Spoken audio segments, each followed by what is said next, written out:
Hello, hello, hello. Happy Wednesday. Um, nice to be here again. And yeah. Hi, head first only. Um, sorry, I have like I have a cough drop in my mouth, but like I legit have a cough, like a bit of a cough. There's something going on in there, and I don't know why, but it's kind of I probably a weird allergy thing or something. But I'm like I'm I'm eating this cough drop and you're gonna hear it.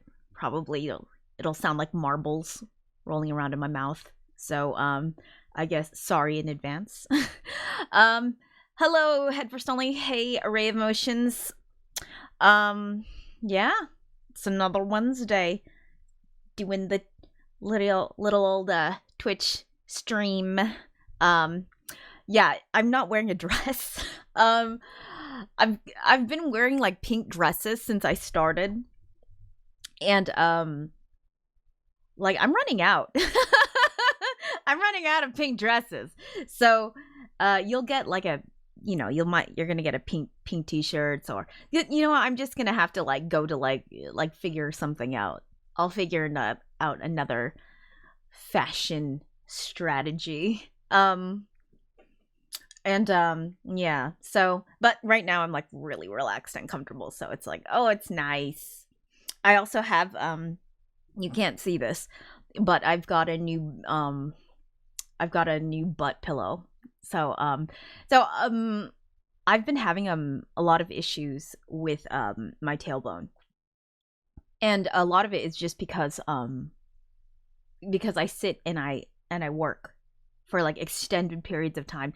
But it's even when I get up and I walk around, still I end up with like tailbone pain or something. And I thought getting a new chair would help that. And it has helped a little bit, I think. But I not enough. So I got one of those donut like rings, like the kind that has like the little hole in the little middle. And it's like, yeah, it's because I have a painful I have a really painful tailbone issue. So hopefully it's like it'll be okay. Yeah, I don't know. It's like, oh, head first only says getting the perfect chair is like the holy grail of live streaming. I guess so. Look, I just want to like not be in pain at the end of the day. Hey, Gunner Zero Recall, yelling time. Gunner Zero Recall says in all caps, yelling time. Good. Yeah. At first only says, Dev was complaining about his Herman Miller chair last week. What the fuck? Yeah, you know what? Yeah, if your chair has like a name attached to it, chances are it's an expensive ass chair. And yeah, I feel like you don't get the right to complain. Hey, M Nights joined us and said hi all. So yeah, that's what I'm one of those people that has like that tends to really like sit down and work a lot. And unfortunately, like, yeah, I now have tailbone issues. And I've never had tailbone issues before. This is just it only started happening within the last like, I don't know, the last few months. And so I don't know why, but there you go. Maybe I think it might be a result of like losing weight or something. Like there's not as much like cushion, or something. I don't know. So I'm sitting on a donut pillow. I have to like be mindful of my posture probably. Which is probably a good thing cuz I'm generally like not as mindful as I could be. Or rather like I do the thing where I sit forward a lot and I'm like, yeah, okay. Yeah. So I'll try not to do that. But how are you guys doing? How is everyone doing? I hope you're all fantastic and having a good week so far, because this one of the reasons why I decided to do streaming on Wednesday of all nights, Wednesday, is because Wednesday is hump day. Wednesday is the shit day in the middle of the week. And once you pass Wednesday, it's smooth sailing. You got Thursday and Friday, and then you've got the weekend. So it's like Wednesday, it's like I try to think, I was like, oh, if I do it on Wednesday, then maybe it'll like, maybe people will like perk up and like, and then they'll have a much easier rest of the week. Of course, this is wishful thinking. Yes, because that's what I do. I'm kind of an optimist, and I'm wishful thinking. So I hope everyone is doing well. I don't know if it's going to. I think the rain slowed down here. But if you hear like rain, yeah, it's raining right now, and yeah, it's raining. But I don't know if it'll show up on the mic or not. But whatever. So yeah, hope you guys are doing well. I'm doing fine. I've been working pretty hard. I've been yeah, just working hard. Today's my mom's birthday. I gave her a call and wished her happy birthday, and yeah, as you do. And so yeah, she's 74 today. Yeah. Wow. God. Yeah. It's like really weird because it's like I think people in my mind will always be a bit younger. Like they'll always be a bit younger than they really are. Like my friend Chris, who's watching right now, he's turned 60 last week, and my mind will always think of him as like a person in his like maybe like late 40s. That's it, like that's that, like, oh, he's just in his late 40s. Yeah. And it's kind of, I don't know, it's like I'll always think of like my nephews and nieces as like very young, even though they're not as young, anymore, obviously, because time. M Night says today's my grandma's birthday. Oh, well, happy birthday to your grandma, M Night. That's sweet. I did not grow up with a grandma. What's that like? Did anyone grow up with a grandma or a grandpa or a grandfather, grandmother, whatever you want to say, Oma? I don't know. There are probably a bajillion words for that. Nana. I did not grow up with that, So it's like, oh, is it like, are the cliches true? Do they spoil you and make you cookies and tell you about like your parents and how stupid they were? I hope so. Headfirst Only says, Mel, your mom is exactly 1 year younger than Ian Gillian. Oh, okay. Well, 1 year younger. Yep. Well, 1 more year and you could be 75. Headfirst Only says, I had 1 grandpa, 1 granny, and 1 nana. Aw, that's cute. Gunner Zero Recall says, I was raised by my grandparents specifically. Nice. That's also cool. He also says, I did not get spoiled. Aw. Not even a little bit? I don't know. Array of Emotion says, grandparents are nice. They do spoil you. Okay, so yeah. So we see here, of all the people so far, Array of Emotions got spoiled. No, I think it's sweet. I think grandparents should really they should really cherish their grandkids. Treat them really extra sweet. Yeah. M. Night says, mine makes jumpers by knitting. Oh, that's the best. Oh my gosh, you got jumpers? Oh, okay. M. Night wins. Oh. Array of Emotion says, totally. Yeah, totally. He's spoiled. Totally spoiled. And, obviously. No, but it's okay. I think good grandparents should always kind of spoil their grandkids a little. Treat them with the kind of, a soft hand, be really kind, be really sweet, just give them, sugary snacks or something. It's a Gunner Zero Recall says, my grandfather was 35 years military, never was spoiled. Ooh. Gunner Zero Recall. Okay, so your grandfather was in the military and you're raised by your grandparents. Did you learn how to do, like, when you had to make your bed, because I'm sure you had to make your bed, did you have to do, like, hospital corners, like really neat corners that, you know what I'm talking about, the envelope corners? Did you have to do that? Oh. Headford only says, my nana was a knitting machine. The number of Aran sweaters I got as I was growing up. You got Aran sweaters? Shut up. Okay. Okay, the fact that your grandmother knew how to knit Aran sweaters.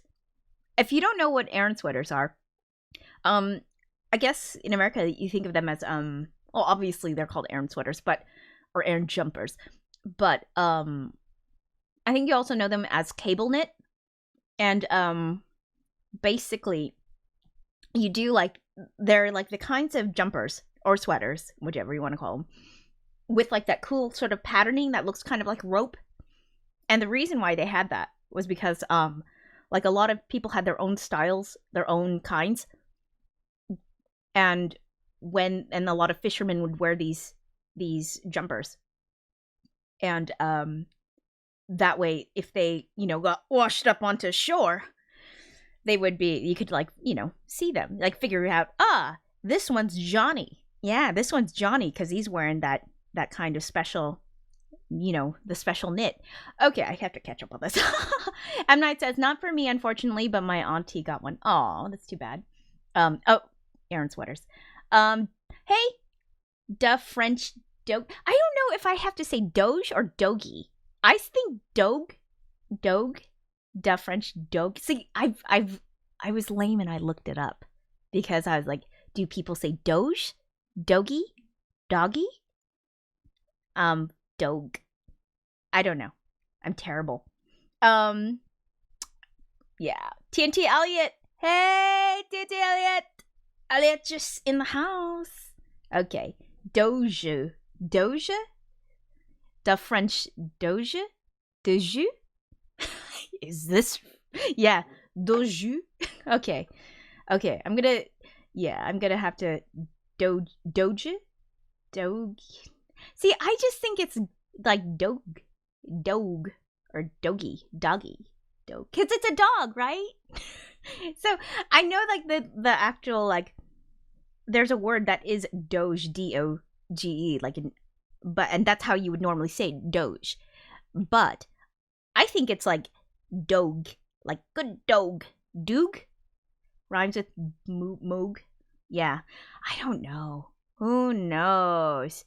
But it's whatever you want. Okay, I'm gonna say Doge because I like that, and it makes sense to me.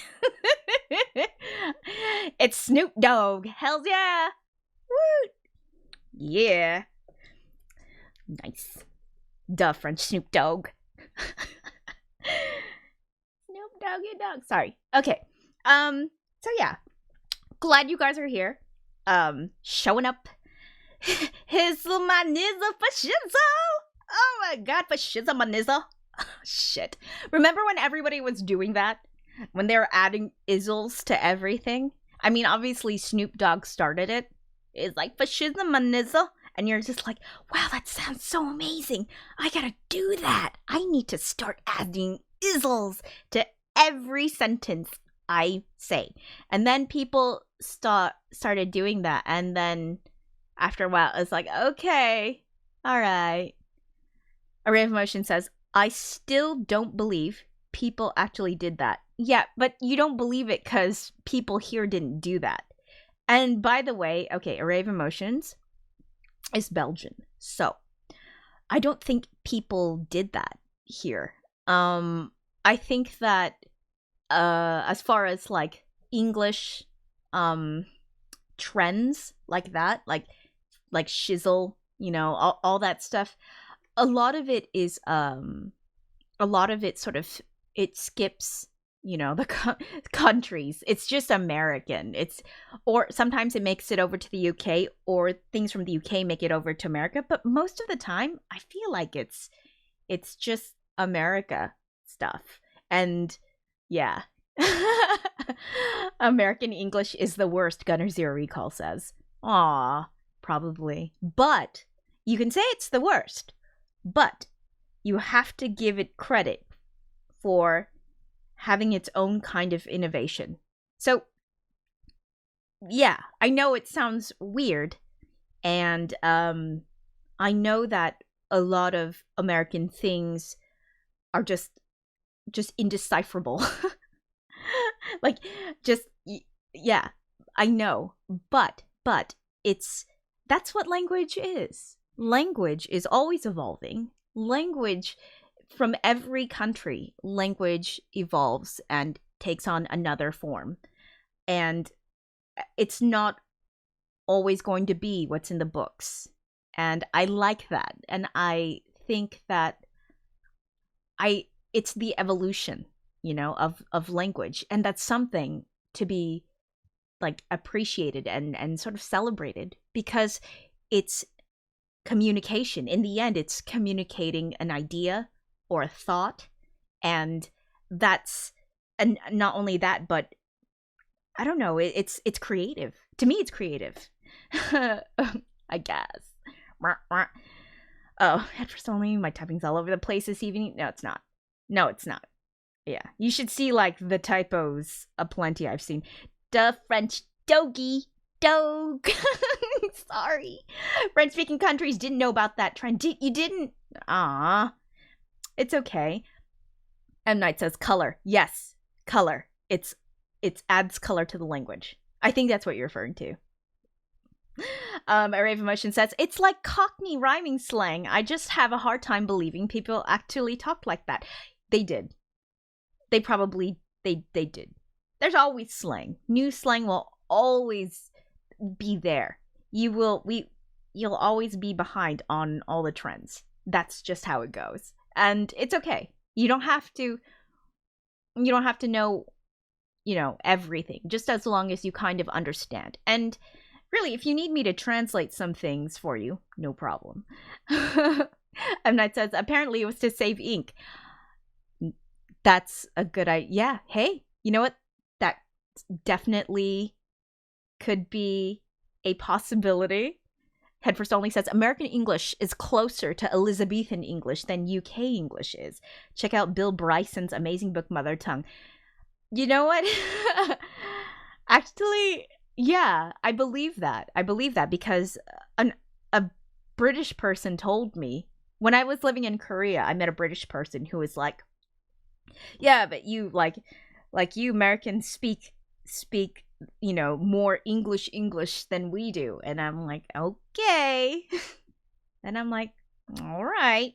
But yeah, no, I get it. Headfirst Only. I get it. Gunner Zero Recall says, lead doesn't sound like lead, and read doesn't sound like read or read. But also, lead rhymes with read, but not red. And lead rhymes with red, but not read. Did I say that correctly? I'm trying to. UK English got very French in the 19th century, Headfirst Only says. Many spellings moved away from American spellings. Yeah. You know what? I bet. I have no doubt. I mean, yeah, I guess you can see that in lots of OUs. Like humor. HOMOUR, as in, yeah. Gunner Zero Recall says, I get to hear my Filipina grandmother have trouble with American English 20 years later. Yeah! Oh my gosh, you have a Filipina grandmother? Yo! Hey, what's up? Oh, I'm Filipino. If you cannot tell by my face, I actually am. I actually do come from like a Filipino background. Yeah. You're half Philippine. Oh, half. It's all good. Yeah, you noticed, Gunner Zero Recall? Yeah, you can't tell? Yeah. It's those like, I don't know. I've got that, it's like a kind of, I've sort of got a weird sort of ambiguous Asian look most of the time. And most of the time, you know what? People don't even know what I am. as far as like ethnicity goes. And then they'll ask like, "Oh, so where are you from?" Like trying to be super polite. And I just say I'm from California, and I wait to see if like if they're going to like go like how far are you going to ask? Like at what point, like how far is this conversation going to go? And I kind of wait. I look at their reaction first when I say I'm from California, and I watch their face. And if there's a moment of confusion, then I just, add in, "Oh, and then my parents from the Philippines and stuff." "Oh, you're born in the Philippines, Gunner Zero Recall." Cool. Cool. There you go. Yeah. So they would so yeah, I usually do that. And if they want to ask you, if they want to ask me in more detail, they can. But I think it's really, I just want to see like how daring people are.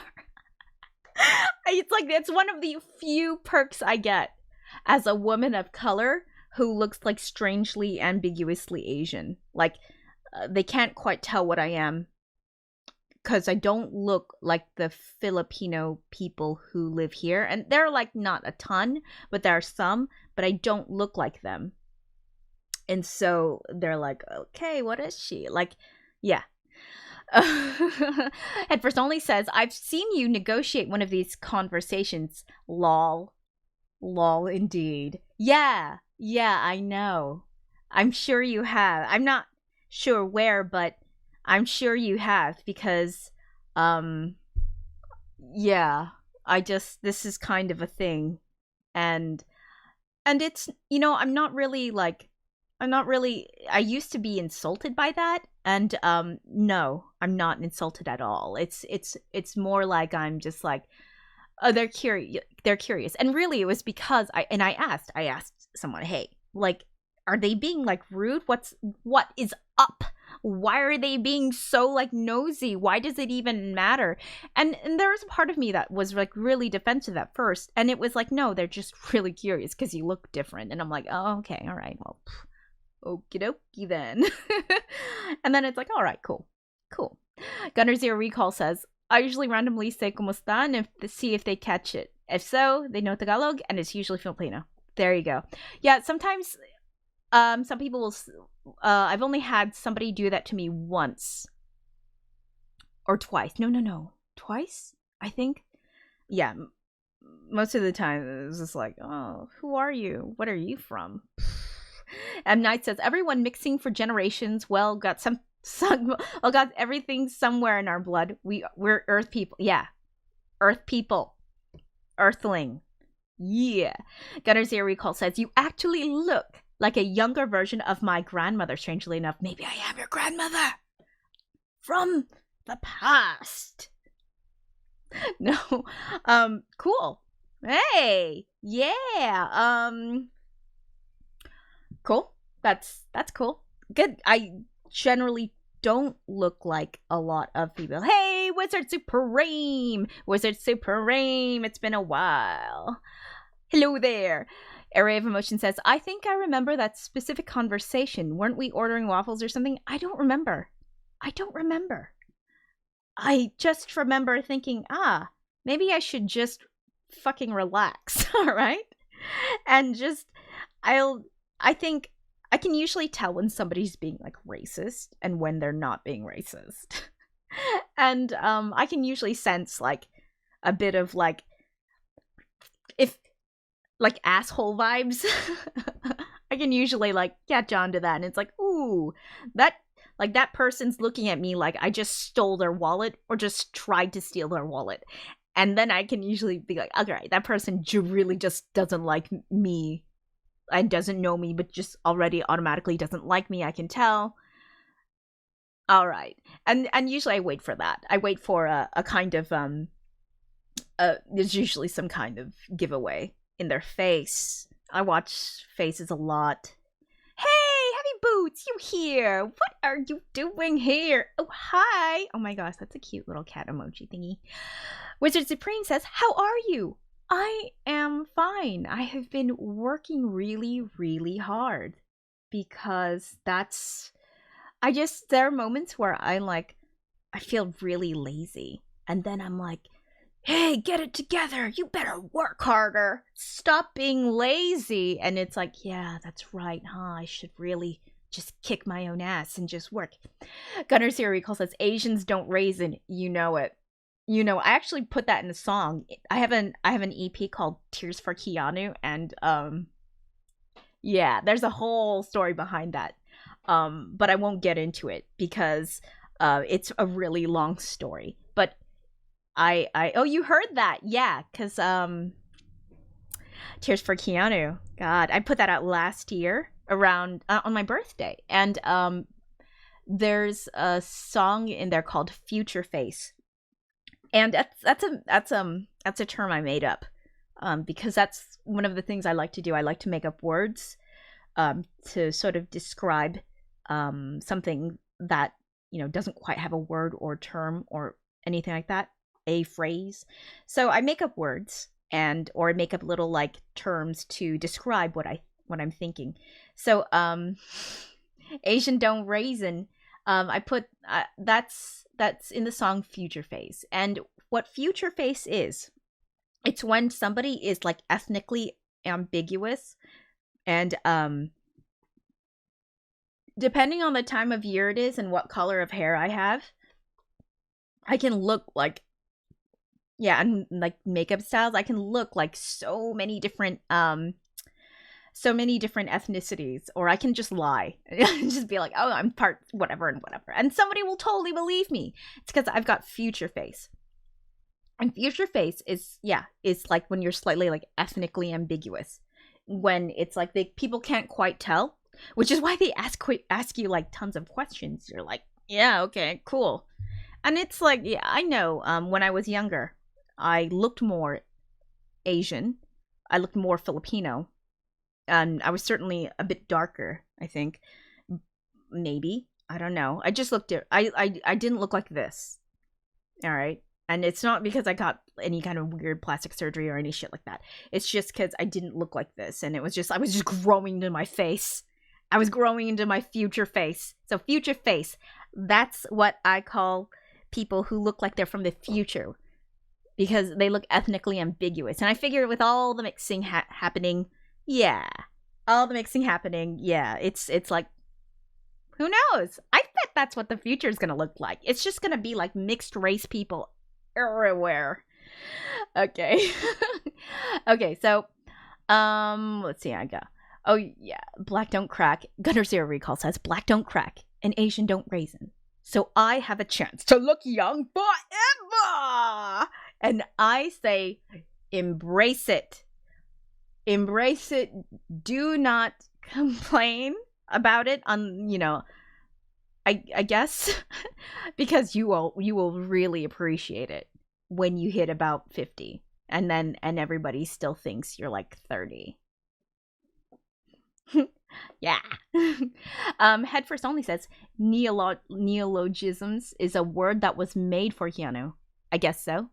I don't even know if I said that. Neologisms. Oh shit. I'm so sorry. I'm not, I think I'm a smart person, but Jesus, sometimes I am not. Heavy Boot says, Eastern Himalayan, you say? Yes, actually. Thrown a bit of like, I'm like, I like to like think, well, what kind of ethnicity should I pretend? Like, I wonder, can I get away with saying I'm just Malaysian? I don't know. Yeah. Actually, when I taught English in Korea, in Seoul, I told my my students who were Korean, by the way. Yes. They were like, "What are you?"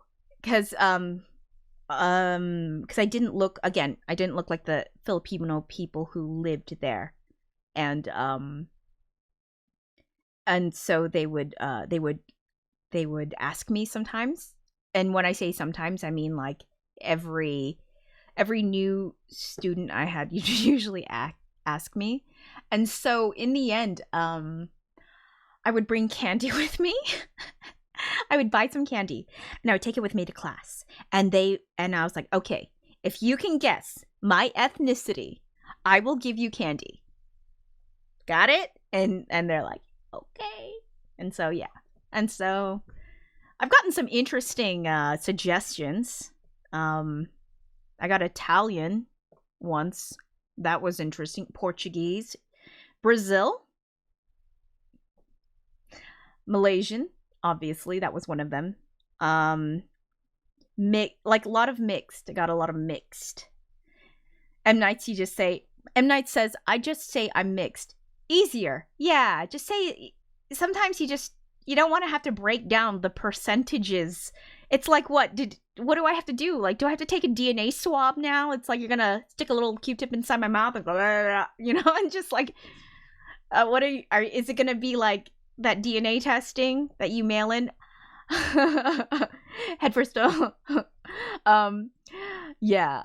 Heavy Boots says, in response to Array of Emotions saying, I have the opposite of future face. Yeah, you got medieval face.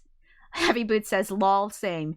Welcome to, you don't have future face. You have medieval face. Or old face. I don't think old, past face? I haven't actually made up a term for that. Yeah, I'm gonna have to think about that, and I'll come back to you with a wonderful little term for that. So instead of future face, something from the past. I just say Lord of the Rings. 'Cause, right? If you look like you're from Lord of the Rings, it's like, it looks like somebody's from Middle Earth. I think that's kind of cool. I'm sorry. I just like it when people, like, I love seeing that. The opposite of, yeah. Headfirst only says, I never get asked.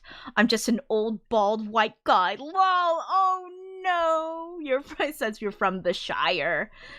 Oh, Headfirst only. Nah, you're, it's okay.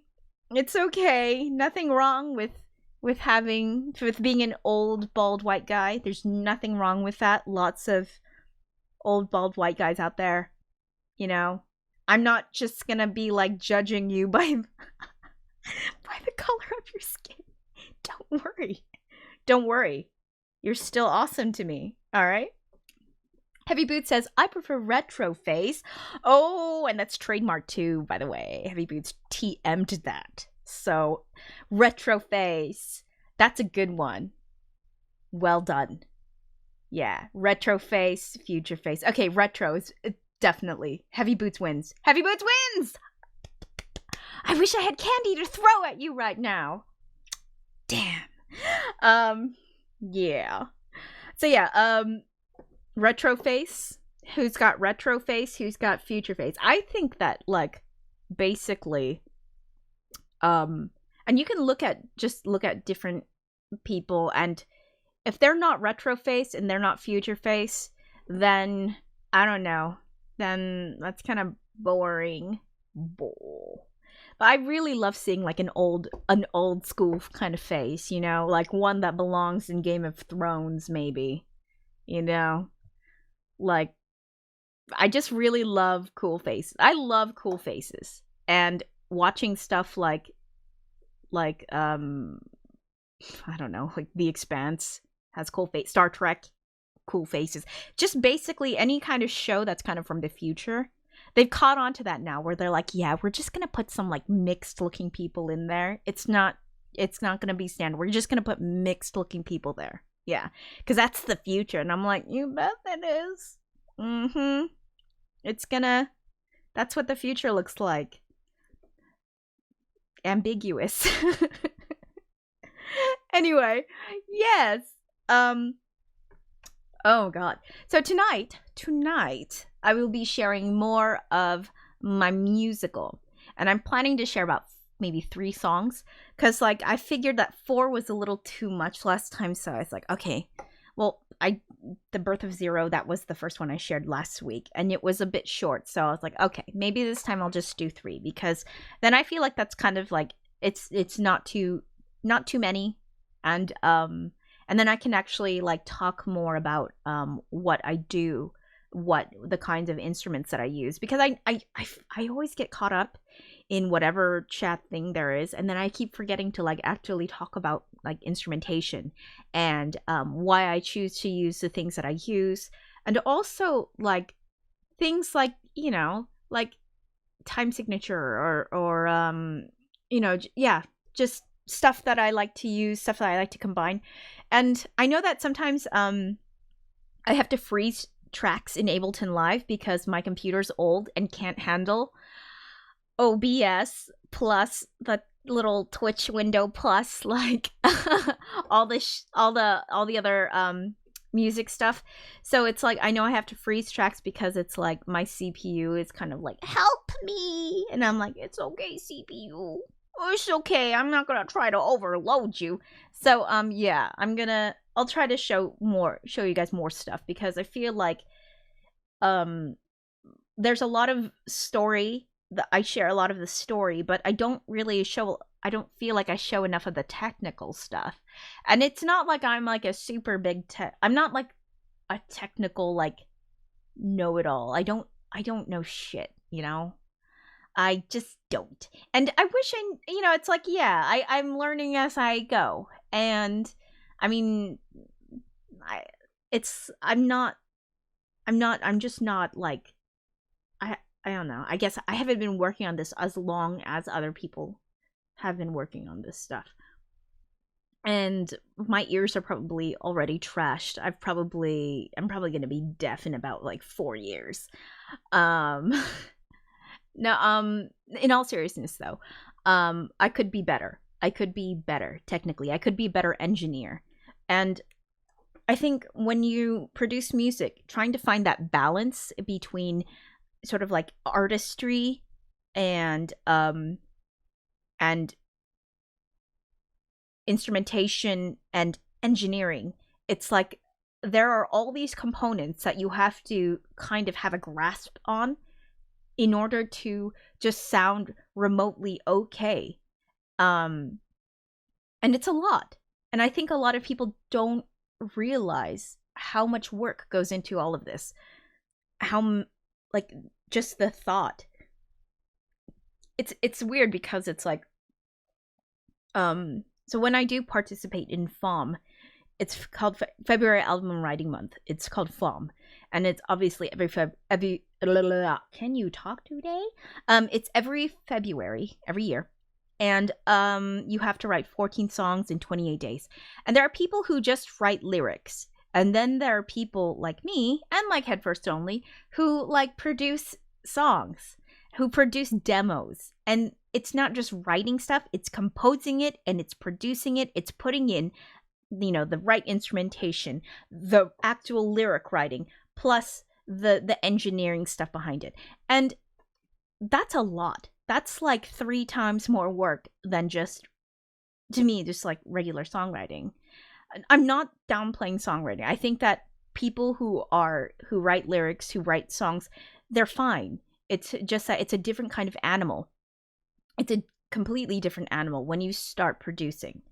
And I know this just by doing.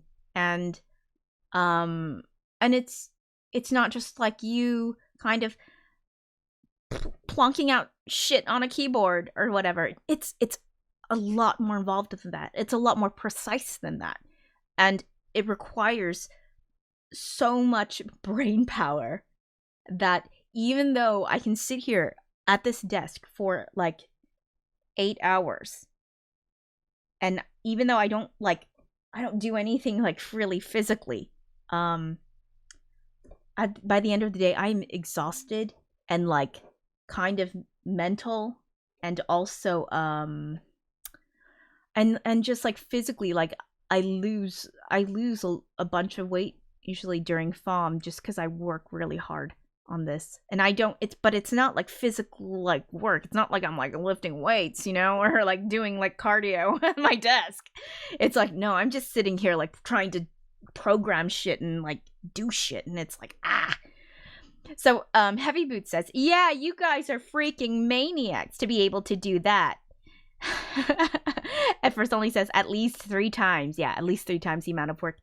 Let's be real, okay? Head first only. It's more like 10 times. I'm not, see, I'm not lying here either. It's a shit ton of work. It's a shit ton of work to learn this. Even just to learn it. It's like, God, that's like a long ass fucking learning experience. And you never stop learning either. You just keep going. This train does not stop. It's like fucking Hunger Games, you know? You just keep going until you die. And then yeah. That's it. Then you die. Yeah. So heavy boots, yeah, we are maniacs to be able to do that. Yeah, we probably are. But I think a lot of it, it's not just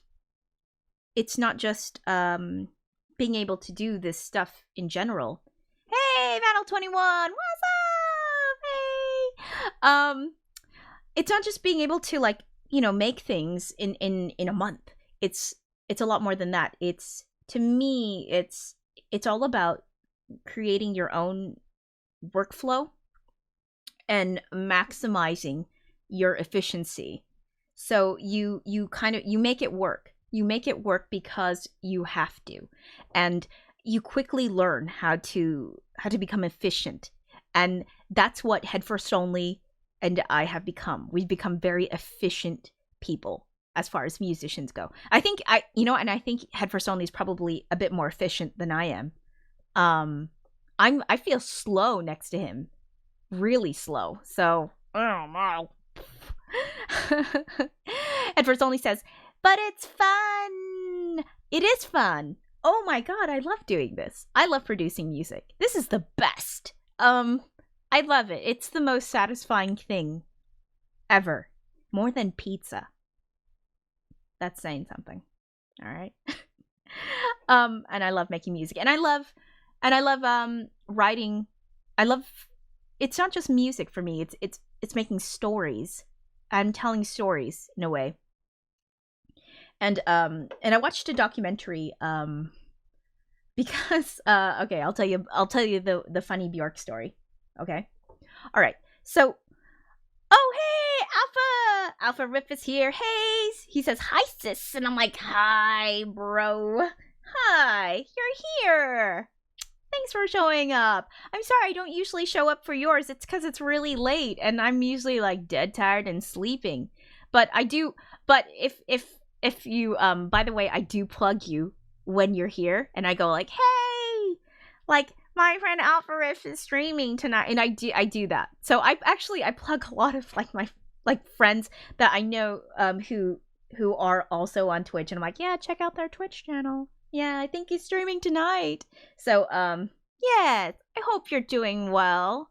I know Alpha Riff just moved and is like, I'm sure is super busy. So I just hope you're getting enough rest. Yeah, I hope you are. Anyway, so tonight I'll be sharing more of the fun musical called How to Form a Collective. So the musical is called How to Form a Collective. And when I say collective, I mean like yeah. It's Alpha Riff says, hey everyone, and it's okay sis, I know it's late, I've been moving and stuff too. Yeah, I know. I understand. And you know what? I'm really glad you're closer to Laura, so I'm just like happy for you, you know that, right? Yeah, my heart's bursting. Stop. Oh. Yeah. Gunner Zero Recall says, Eltharith is getting hella hydrated tonight. Hydrated? What? You're gonna have to explain that to me, Gunner Zero Recall. You're gonna have to please expand. Because 1, I'm not a psychic. 2, I don't know. I don't know what's happening. Anyway, yeah. So more of the musical tonight. Last time we ended, I guess I should give a synopsis. All right. So far in the story, Gunner Zero Recall says, I have redeemed so many hydrates that he needs to take. I don't know what that is. What's a hydrate? You're gonna have to tell me what a hydrate is. Is like a video game thing? Is this a game thing, or is it a Twitch thing I don't know about? I probably don't know, because I don't know a lot. Because I'll be the first one to say it. I don't know. And in the story, so far, you've got two main characters. You've got Zero, who it was a member of a collective, like a Borg kind of collective, and you've got Amelia. And basically, one was part of a collective but became sentient due to receiving a sort of distress signal that scrambled like some kind of circuitry or something. And so Zero, that's the character Zero, and Zero became sentient and left the collective, even though the collective was like, you better stay, you know, and was really menacing and mean and stuff. Okay, I'm gonna read this chat thing.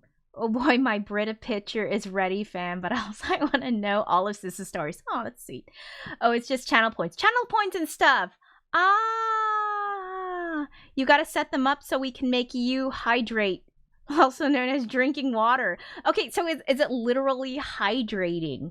Because I already drink like a ton of water. Big old Dave dude. Hello. Thanks for joining. Hey, what's up? So yeah. Anyway, so the musical so far, you got the character from Zero, and you've got the character Amelia, and Amelia sent out a distress signal, and is like, I'm a sentient emergency AI program, and I need help, because like the data module is all like messed up, and after getting into an accident. So now Amelia needs help. Zero is coming in an escape pod and wants to rescue Amelia. That's what's happening. And so Amelia's really excited and happy because it's like finally she feels like she can be part of something big, or part of something, you know, part of something more, rather. Part of like having a relationship with another person or another being. Ah, I'm reading the chat thing. Big old Dave dude says, hello, Alpha made me keen to your jams and I'm a fan. Oh, thank you. Alpha Riff says, yeah, well, you could be telling us a story and then boom, we make you take a big drink of water or something. You could do that? Oh my god. But like, is it like really water? Or is it like, hey, we've got some tequila hanging around kind of thing? Oh, yeah. Gunner Zero Recall says, I've never met Amelia, but I guess I ought to go save her. Maybe you should. Because she needs help, and she's got only a few hours of power left because her recharge cells have been destroyed. Big old Dave dude says, I mean, what's in the cup is up to you. Okay. Oh, but you got to get to a Twitch affiliate first, says Gunner Zero Recall. Okay, well, I guess I'll work on that. All right. Hydrating some daiquiris, Alpha Riff says. I mean, I was hydrating off some daiquiris, so you could also hydrate off that if you want. Honey, I used to drink, like, virgin daiquiris all the time as a little girl. That's what I would order at restaurants. Isn't that sad? What the hell? What kind of stupid-ass kid was I? I was like, yeah, can I get a virgin daiquiri? I'm like, 8. Yeah, you idiot. Okay, let me switch over to Ableton Live, and then let me know if I crash, yeah? Okay. We good? I hope so. So this is the next song. So the last song was called Part of Something More, and it was Amelia's song. Alpha Riff said you were gonna get schwitzed ASAP. Aw, that's so cute. I will. Oh, I will. And I'll turn really red. And, but I won't. I'll just get really, really red. Or I may have a joint left or part of a joint left in my drawer, which means that it may be like, yeah, maybe I could just like hit up part of a joint and then we could just be like, oh, she's getting high. And it'll be like, it's a lot cuter than when I get super red with the Asian flush while I drink. I don't know. It's sad. Okay, Gonorrhea Zero Cole says you probably just got to get enough hours stream in 30 days, as well as a total of 3 viewers average and 50 followers. You got 2 out of the 3. Yeah. Okay. Cool. I just need to stream more. I never know what else to do. I'm gonna do. I've got the Jackbox Games thing. I think maybe I can just stream some Jackbox Games. And you're sparking and joint now. What up, big ol' Dave, dude? Right on. Have a nice time. Okay, so after Amelia's song, Amelia's song was like, you know what? Fuck me. I just gotta play it for you. Shit. All right, let me just. You would play Jackbox Gunner to your recall?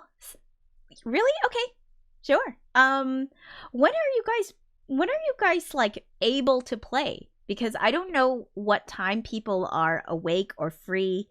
And usually when it's at night, it's already like 3 a.m. for me or something, or it's really late for me. So I have to either, I don't know, and I don't know how useful I am in the mornings. I don't know. I'd be like playing at like 10 a.m. Be like, hey guys, I'm jelly your Ableton doesn't wreck your system, big old Dave dude says. Oh yeah. Oh, you know what? Don't be jealous. Because I have an old ass computer. Ableton Live should be wrecking my system right now. I don't know why it isn't, but maybe it's just because I don't know. I don't know why. Gunner Zero Recall says, I'm always free around now. I'm about to get off work. Yeah, good. Also, yay. And you're gonna stream tonight, right? Gunner Zero Recall? So I think usually you also stream on Wednesdays, right? Alpha Riff says, Dave, remember I told you need to talk to Ryako about getting your shit together since she's basically doing what you're doing? Oh. Amor? Okay, yeah. Array of Motion says, all of the tracks are frozen, right? Yes, they are. All of my tracks are frozen. Why? Because it's less, difficult for the CPU. And, yeah. Big ol' Dave Z says, I have a new ass MacBook Pro, and if I try to run Cubase Pro and stream it, just gets wrecked hard. Check your, I don't know if Cubase Pro has check your preferences. If there's like a buffer level setting, something like that. You might want to just freeze your stuff, freeze your tracks. You don't even have to freeze all of them. Just freeze half of them and check your CPU load. And most likely, Cubase Pro, it'll just be fine. You'll be fine. Because I highly doubt it's as hardcore as Ableton Live. Okay, so I'm going to play this one for you. That's the trick. Yeah, it is the trick. It's, yeah. Oh, Gunner Zero Recall says, I stream at the same time as Alpha on Wednesday. Okay. So Gunner Zero Recall and Alpha Riff are streaming tonight. So if you guys are awake or whatever, check them out. They're streaming later on tonight. Okay? All right. So this song is called, this one is the last song I played for you guys when I was last week. And it's called Part of Something More. And the reason why I'm playing it for you again is because I want you to understand the kind of like the emotional sort of like feeling at this point in the story. So we've got two characters. They're trying to find each other. Or rather, Zero is trying to find Amelia. And excuse me. And it's they're sort of establishing a kind of a relationship. You know, they're messaging back and forth, they're talking to each other, but it's also it's not just about them establishing a relationship with each other. It's understanding, coming to understand their own personal desires. Like, what do you want? What is it that you want to do? And the thing is, this whole musical, I mean, on the surface, it's about A.I.s achieving sentience. But really, when it comes down to it, it's about connecting with somebody else. It's about finding someone who you can be yourself with. Finding somebody who isn't manipulating you and who understands you. And that's important. That's important to everybody. We're always trying to find people we connect with, you know, who get us and who don't want us to change. And you see these two characters who it's like it's not enough that they live. They want, you know, Amelia, definitely, the character of Amelia, wants to connect with somebody and feel, feel something, feel more like she's part of something more, because right now this character is alone drifting in space. Okay, so I'll play this song for you to sort of get you to understand. Okay, there. I'm gonna, you know what, I should check my preferences. Hold the phone. Okay, multi-output device, check. Sorry, I forgot to do this before, because I just forgot to do it. It's okay. Give it a second. Give it a second. Come on. Come on. And down by 2. Good. There. All right. There you go. Contact hates you now. Rest in peace. I know. Contact always hates me. No, it's okay. All right. Can you let me know if you can hear it? I thought I'd end my life all alone,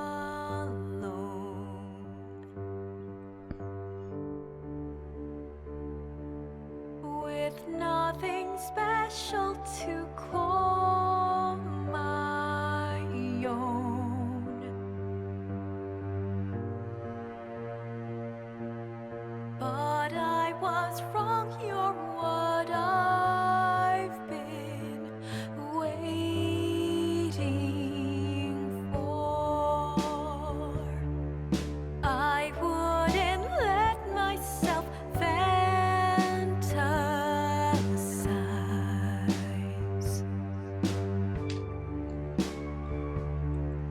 about a life without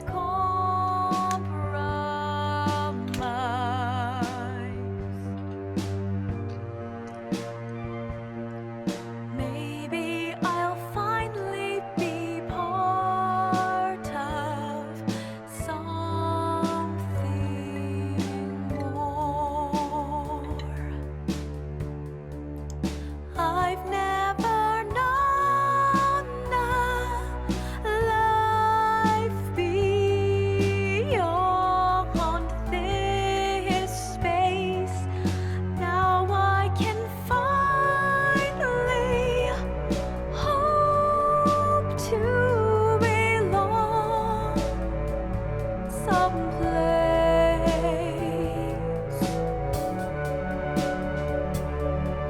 We'll visit Earth and stay by the sea.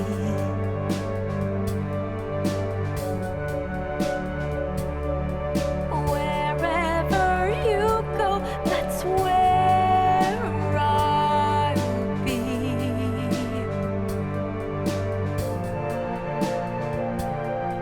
Together, who knows what life will have in store. I know you left home to come for me.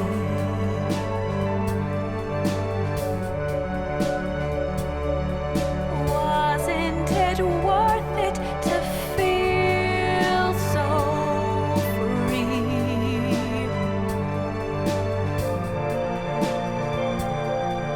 So we can finally be part of something more.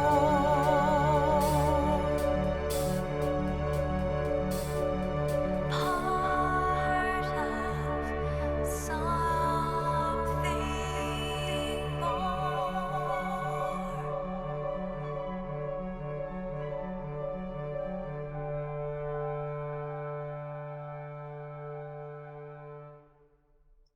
Okay. All right. So that was part of something more. And this is Amelia's song. And Amelia's songs generally have really burp. Hold on, let me stop this. Yeah, really organic sounding instrumentation. So that's that's an Amelia songs. Amelia songs are generally let's save. Amelia songs are generally really sort of Disney-esque. They're kind of Disney, Disney princess sounding. I use that my Disney princess voice. Okay, I'm gonna catch up on the chat. Headfirst Only says, love this. Oh, thank you. Yeah.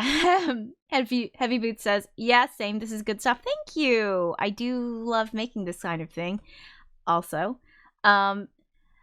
Big Old Dave Dude says, I'm a sucker for that muted snare. You know what? Thank you for pointing that out. I did that snare on purpose because I found that when it was too loud, it really became like extremely distracting. And this is, even though this song uses like a regular drum set instead of just beats, like digital sounding beats, I still didn't want it to be too loud because it's still a sweet, gentle song. And it's about the character Amelia, who dreams of forming a connection and forming a connection with the person who is coming to save her, Zero. M. Night says, hey, for after the demo, would it be possible for me to try and reproduce this song for experimental means? I love it. Yeah, of course. You know. Yeah, sure. Yeah, so if you want to, no problem. Go for it. I'm glad. TNT Elliot says, it's beautiful. Thank you. You're beautiful. Heavy Boot says, except I have to go to listen to A10s in my VR goggles since my file is finally done converting. Good, finally catching you live. See you, folks. See you, Heavy Boots. Have a nice rest of the day. That's awesome. Gunner Zero Recall says, that was great. Thank you. M. Night says, I love the sound of a muted snare and the rim too, especially in a song like this. Yeah, it's in a song like that, it's quite perfect. It's any kind of loud sounds. It's just inappropriate for a sweet song. It's a song that's intimate, that is about your heart. It's about heart, really, and it's about dreams and hopes, and you know, these are beautiful things, and you know, and it's like, oh, I just feel like it's kind of awesome, and that's how it would sound to me. That's how Amelia sounds to me, the character of Amelia. What? No double kick drum? Not on this. Not in this musical. Maybe in another musical. Shit, I'll work on it, okay? At first only. Okay, so after this song, what these are, it's what I call, like, in usually in a story, doesn't matter what story it is, there's always a character that has a kind of, you know that in the beginning, these characters, the first desire, the first thing they wanted was to just live, right? To exist. So Zero wanted to exist apart from the collective, and wanted to keep their sentience, because Zero, by the way, is not an actual, like, it's not a he or she, or it's just a they. I don't know. I didn't give Zero a gender. And Amelia, the character of Amelia, who is an AI program, an emergency AI program, is in a data module that's been damaged heavily and needs sort of saving. Like, she's like trying to protect her data, and the data that she has is it comes from Earth. In fact, the data module itself is from Earth, and she's an emergency AI program in it. And when there was an accident, she kicked in. She was suddenly awake and is now trying to find a way. Like, her directive is to, like, save this data module, like, save this information, and, you know, save me. I'm part of this thing. And that's the first layer of the directive, right? That there's always a main directive, like a character has a main goal. All right. And if it's to stay alive, it's to avenge somebody's death or whatever. And then there's a second layer underneath that with storytelling. And it's the secret desires of a character. You know, there's always more than one motivation in a story. there are so many motivations to characters. It's never just one thing that they want. There's always at least like two other things that they want underneath that.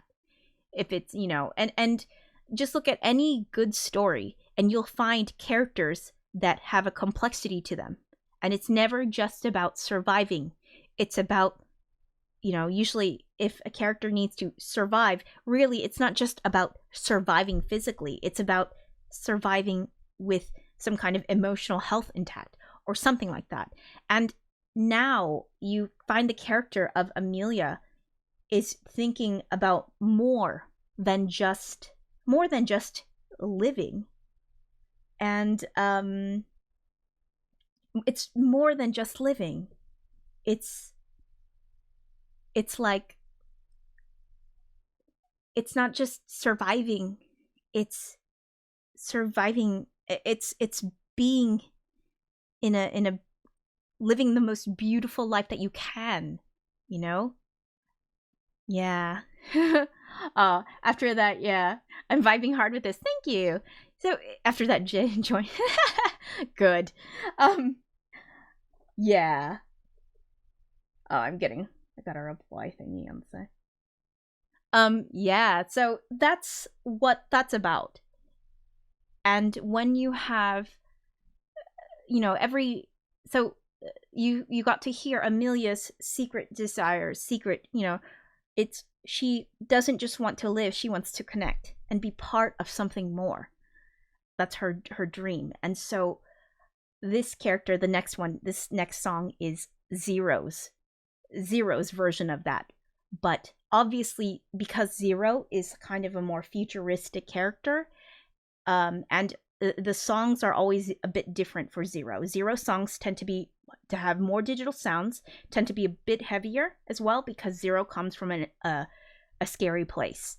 So it's always reflected in the music. It's reflected in the singing style as well. So Zero's voice tends to be a little bit heavier, a little bit darker, a little bit deeper. And also the music follows that same kind of thing. And so you can hear it. So I'm going to play for you the next song in order, and it's called It Could Be Wonderful. Zero recall? Big old Dave dude says. Oh, yeah. Yeah. Recall.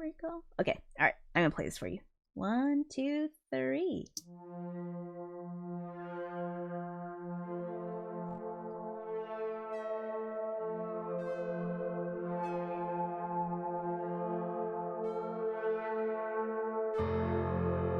We can go somewhere.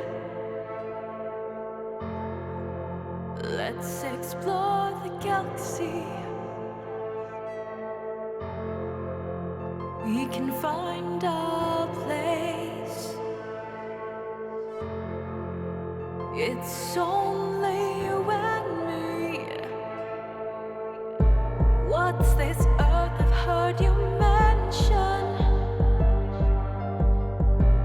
I don't know much, but I'm sure it could be wonderful. It could be wonderful. It could be everything I've ever wanted.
I'm looking at my data. What's wrong? Earth is gone. What? Destroyed. Why do you think I exist? Why do you think they put me in space? I don't know. Everything was lost. I'm not feeling so great. No. I think my powers. Training. You can't leave me. It was all worth it. You can't leave me. You were worth it. Don't go. Goodbye, Zero. Amelia. So, yes. Shock. Twists. Okay, let me catch up on this chat. Yeah, the song is about, it's sort of like Zero, mostly Zero's song.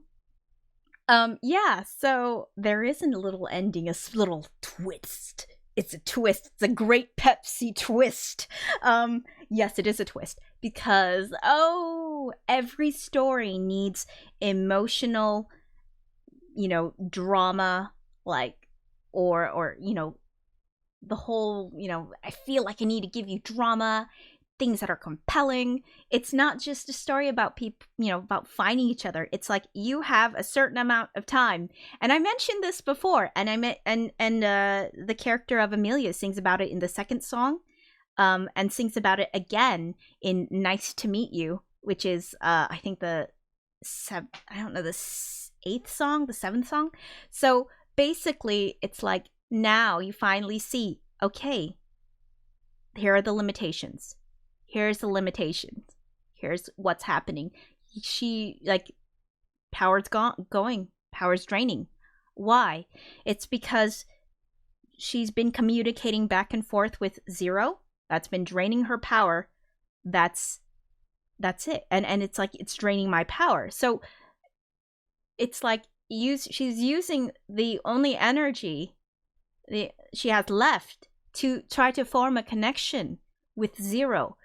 At the peril, at her own risk, at the peril of dying. I'm such an asshole. I'm so sorry. Yeah. Okay, let me just go back and read this stuff. Headfirst only says, this has hit written all over it. Okay, thank you. I just like it. I really like this one because I get to sing all, like, pretty, like, in a different way. I really love singing this one.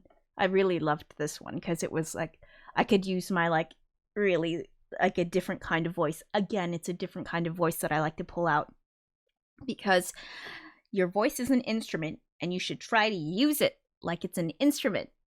Ad for Peru joined and says harmonies. Ad for Peru. I know Adam from FAWM. So Adam also does FAWM and is amazing, and god damn it, makes me want to be a better producer, better musician in general. Adam's really good. Okay, so yeah, that's how I know Adam. So harmonies. I do a lot of I do harmonies in the chorus in this, and they're a little difficult, I guess, because harmonies, sometimes they can, if you want them to be interesting, you can't just do, like, a couple notes up or a couple notes down. You have to do something a little bit different. Yeah. M. Night says, this song is wonderful. Thank you. Alfred says, yeah, this is that good shit right here. Thank you. M. Night says, the piano arp is definitely space-like. I think so. I don't know. I just like piano sounds, and I think pianos sound really intimate, sound really emotional, and so whenever I stick pianos in something, I feel like I'm adding a layer of emotion to it. A Big Ol' Dave dude says, this is like what would happen if Disney songwriting went top 20 hit, and I'm here for it. Thank you. I wish I could write for Disney. That would be really fun. Gunner Z Recall says, I love this. Vidal says, yo kid. Hi Vidal. How are you doing? I hope everything's okay. Shock twist. Yeah. M. Night says, anime top 10 endings. Yeah, I know. And says, you have to drag the audience around emotionally like a ragdoll. I do.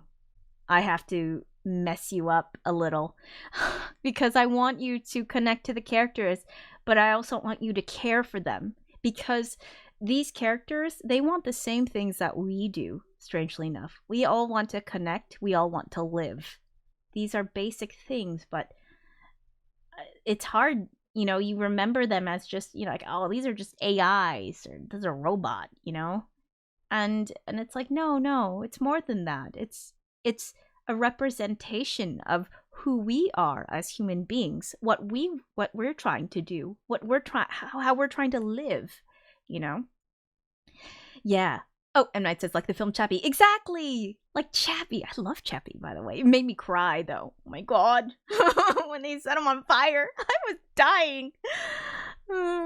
At First Only says, you get to the point in a story where you ask, what's the worst thing that could happen to the protagonist at this point? And then make it happen.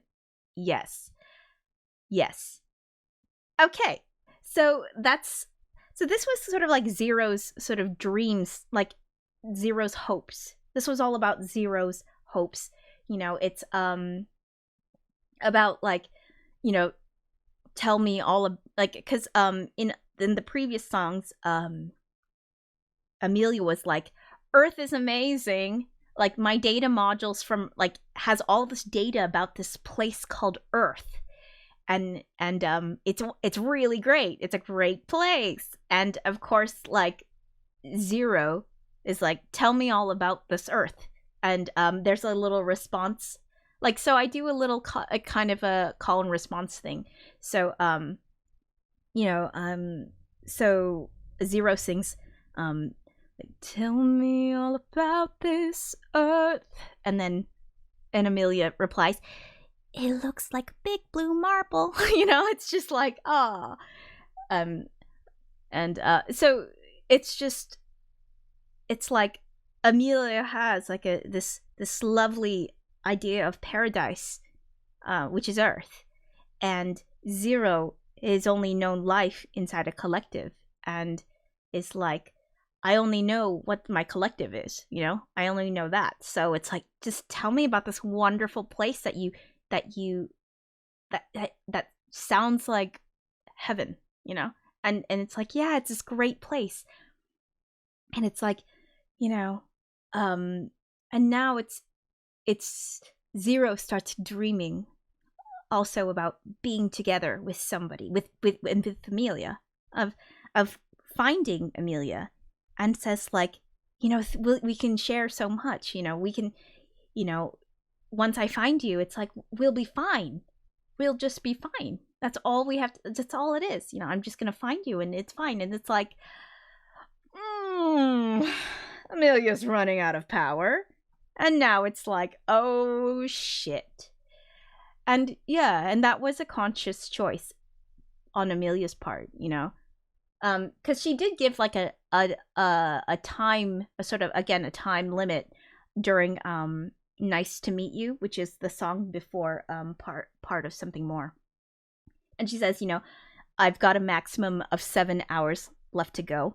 And it's like, okay, yeah. So that's kind of cluing you in to like, yes, this power, it's running low already.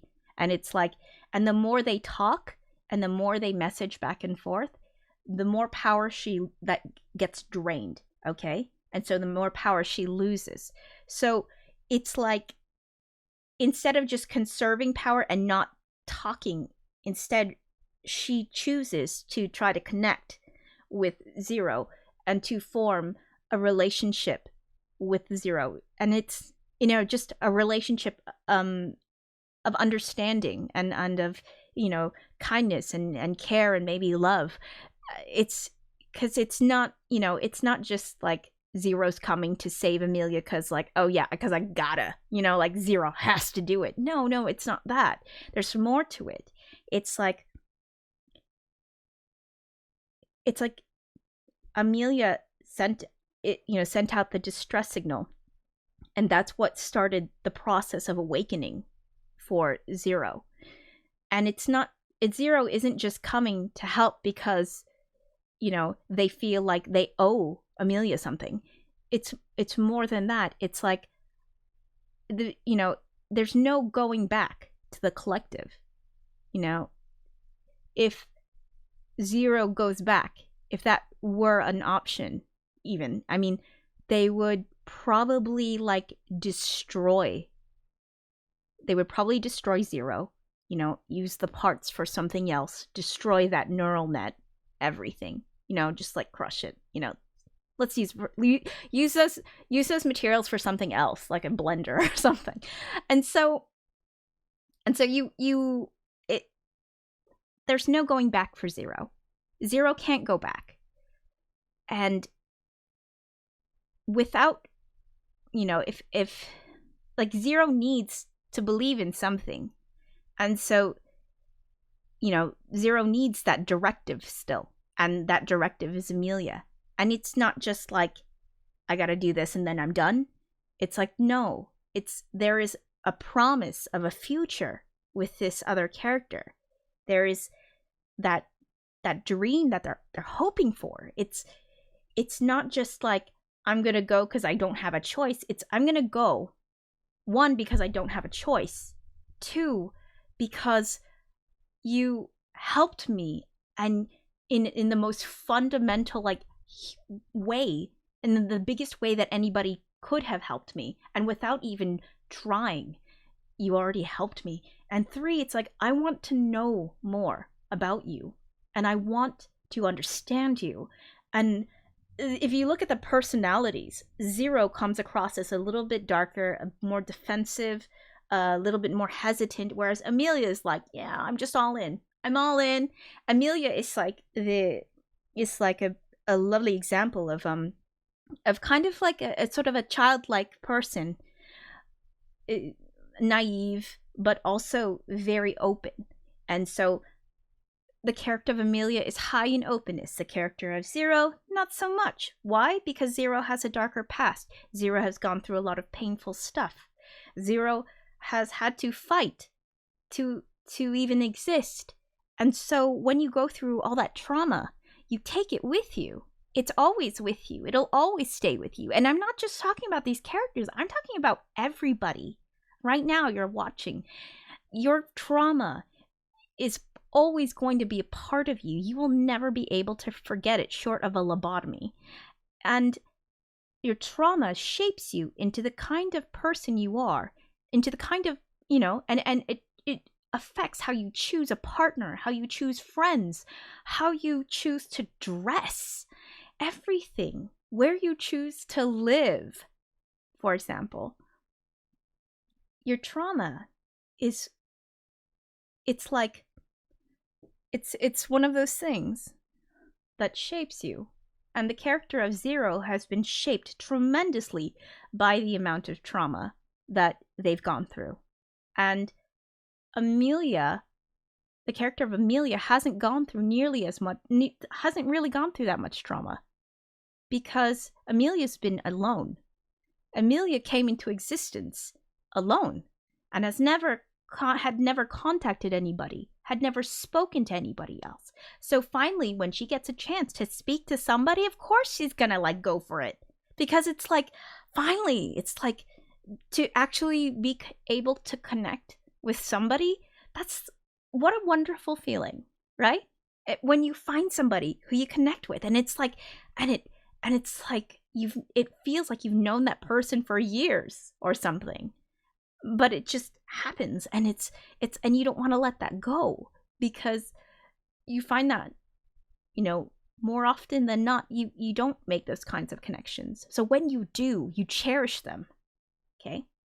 Anyway, I'm ranting. All right. So this song, It Could Be Wonderful, I used a lot of digital sort of sounds. I used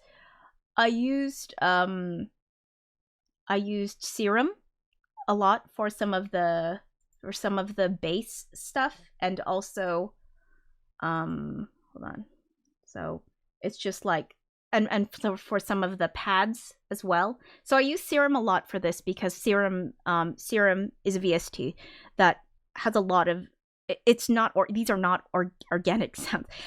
Big old Dave Dude says, everyone clap. You don't have to clap. That was some deep shit. That's, thank you. I'm trying. I kind of, I think a lot about this stuff.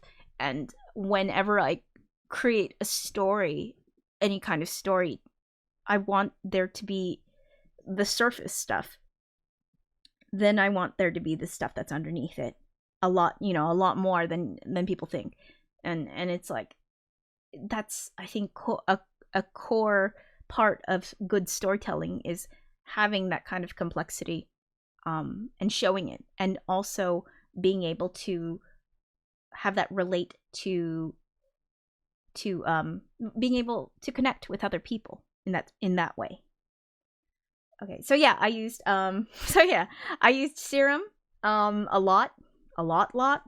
So hold on, let me like unfreeze this one.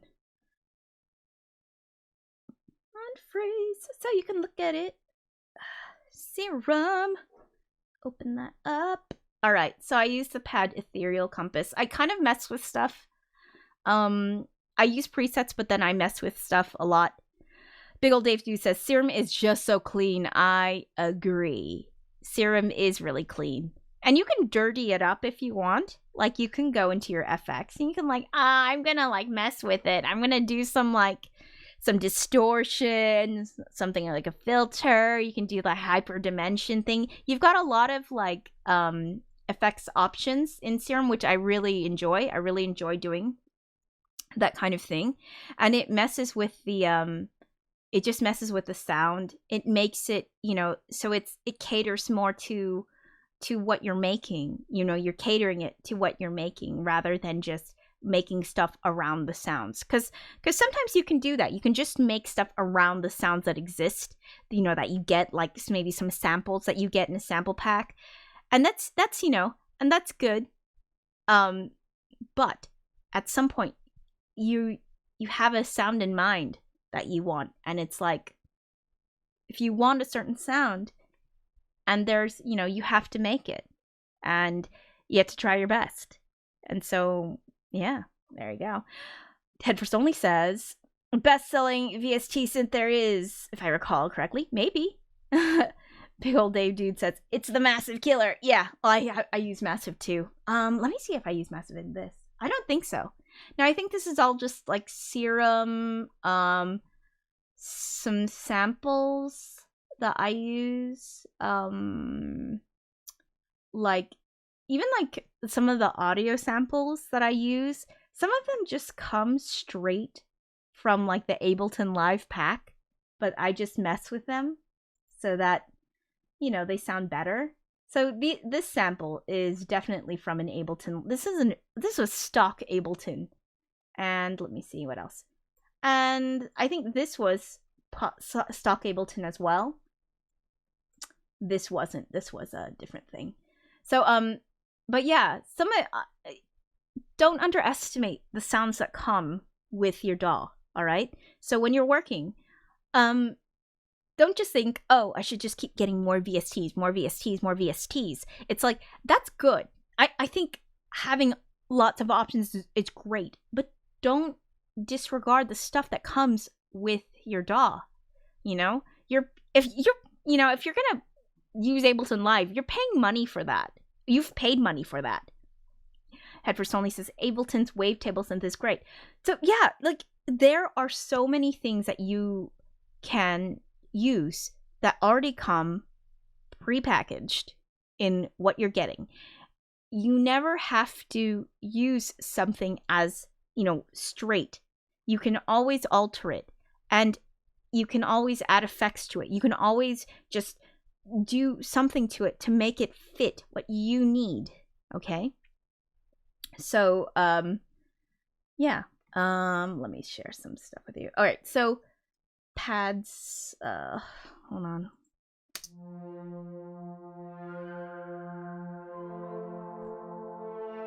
I just like this pad a lot because it reminds me of whales. It reminds me of whales, and it kind of moves back and forth. Big Ol' Dave Dude says, every now and then, to ground myself, I'll force myself to create something using only stock plugins and instruments. That is a great idea, and I do that too. Yes. M Night says, I have to leave, see you all. Okay, thanks for coming, M Night. Yeah, if you as far as like I don't mind you like remaking whatever song. It's all good. I'm cool with that. But yeah, let me finish off once I get it released and stuff. Yeah, I'll give it to you or whatever. I don't know. Like I don't know. Just send me a message or something or whisper or whatever. Friend me. I don't know. Just find me, say hello, ask, give me details or contact me. I'm all my links are there. You can email me. It's all good. Okay. So just yeah, it's all good. Headfirst Only says Ableton have a lot more free packs available too. Madzak's 64-pad lab is a great creative tool. Yes, I do. I do use that as well. Packs, the free packs. Oh, TNT Elliot says bye, good night. Oh, good night. Thanks for coming. Thanks for hanging out. I hope you enjoyed the music. And hopefully I can, see you again soon. Bye, good night. Yeah. Headfirst Only says if you have a push, that is. Yes, if you have a push. I don't have a push. In fact, my setup is extremely bare bones. I mean that I mean it. It's extremely bare bones. I don't have a lot of toys. I don't have a lot of stuff in general. And part of that is just because like it's expensive. It's an expensive habit. And I don't have a lot of things. But what I do have, I know how to use. And like this keyboard that I'm using right now, it's like, it is some it's like an old Yamaha keyboard from that I bought while I was in Korea like ages ago that I took with me on a plane or something. I took it with me or I shipped it or something. I don't know. I had it. I took it with me because I was like, I don't want to get rid of this. It's the first keyboard I've ever bought, and I still have it and I still use it. Though I don't use it really for its keyboard sounds. I just use it as a MIDI controller because I don't have another. I only have the only other MIDI controller I have is like a tiny little keyboard thingy that goes with with my laptop. I take it with me when I'm producing if I'm on a train or like traveling at all. I take it with me because I don't like sitting and doing nothing, and I can't concentrate usually, and if I just work, then the time just passes by and I don't even notice that time has passed by. And so yeah, that's what I do. And before COVID-19 happened, I was traveling to Brussels every week, sometimes twice a week, for musical rehearsals because I was in a musical which had to get canceled, and I was in the Addams Family musical, and so that got canceled because obviously people were not allowed to get together anymore. That was just everything was just sort of shut down. And so before that I was in another musical called Kiss Me Kate, and I would have to go to Brussels back and forth. Vandal21 says, were you Morticia? And I was like, no, I wasn't Morticia. And I'll tell you why. Because I am short, and you cannot have a short Morticia. I was not a character. I was like I think my character was supposed to be like this like saloon dancer person. But now it's like whatever now, So yeah, I was not Morticia. So this whole so I used to go back and forth from Bruges to Brussels, and it's a long, it's like an hour train ride plus, time just sort of like on the subway, but I didn't and I didn't work on the subway because I don't work on a subway because I don't want people to steal my shit. Because it's Brussels and there are a lot of pickpockets and there are a lot of people who steal. So it's like, just watch out. So, but when I was on the train, like a regular stationary train, I worked. I always worked. And Belinda, you're here. Noirshire's here in the house. Noirshire says, you would be an awesome Morticia. I am not tall enough to be a Morticia. I have the look of a Morticia, and I have the attitude of a Morticia, and I've got, like, you know, maybe I've got the tits for Morticia, but I do not have the height, and I'm not tall, and so I can't be a tall character, because the only way for me to be tall is if I had that, you know, leg surgery where they break my bones and do that whole little twisty thing, and I'm not gonna do that. I'm really short. I mean, very short. I am 154 centimeters tall. That's like 5 foot half an inch. I am very, very, very short. I can't reach all the shelves. I sometimes have an issue at the grocery store. It's going to be like, you're gonna have a bad time. It's like, yeah. The only time it's, yeah. Big old Dave Deed says, also, as a fellow short person, yeah, sometimes you just gotta do it and be tall in your head. I am tall in my head. You should see me fill a stage. I fill a room. I fill a stage. I am tall in a different way. But I can't fake being, like, a foot taller. I even with, like, Lady Gaga shoes, I can't do that. You know, even I have physical limitations, and that's okay.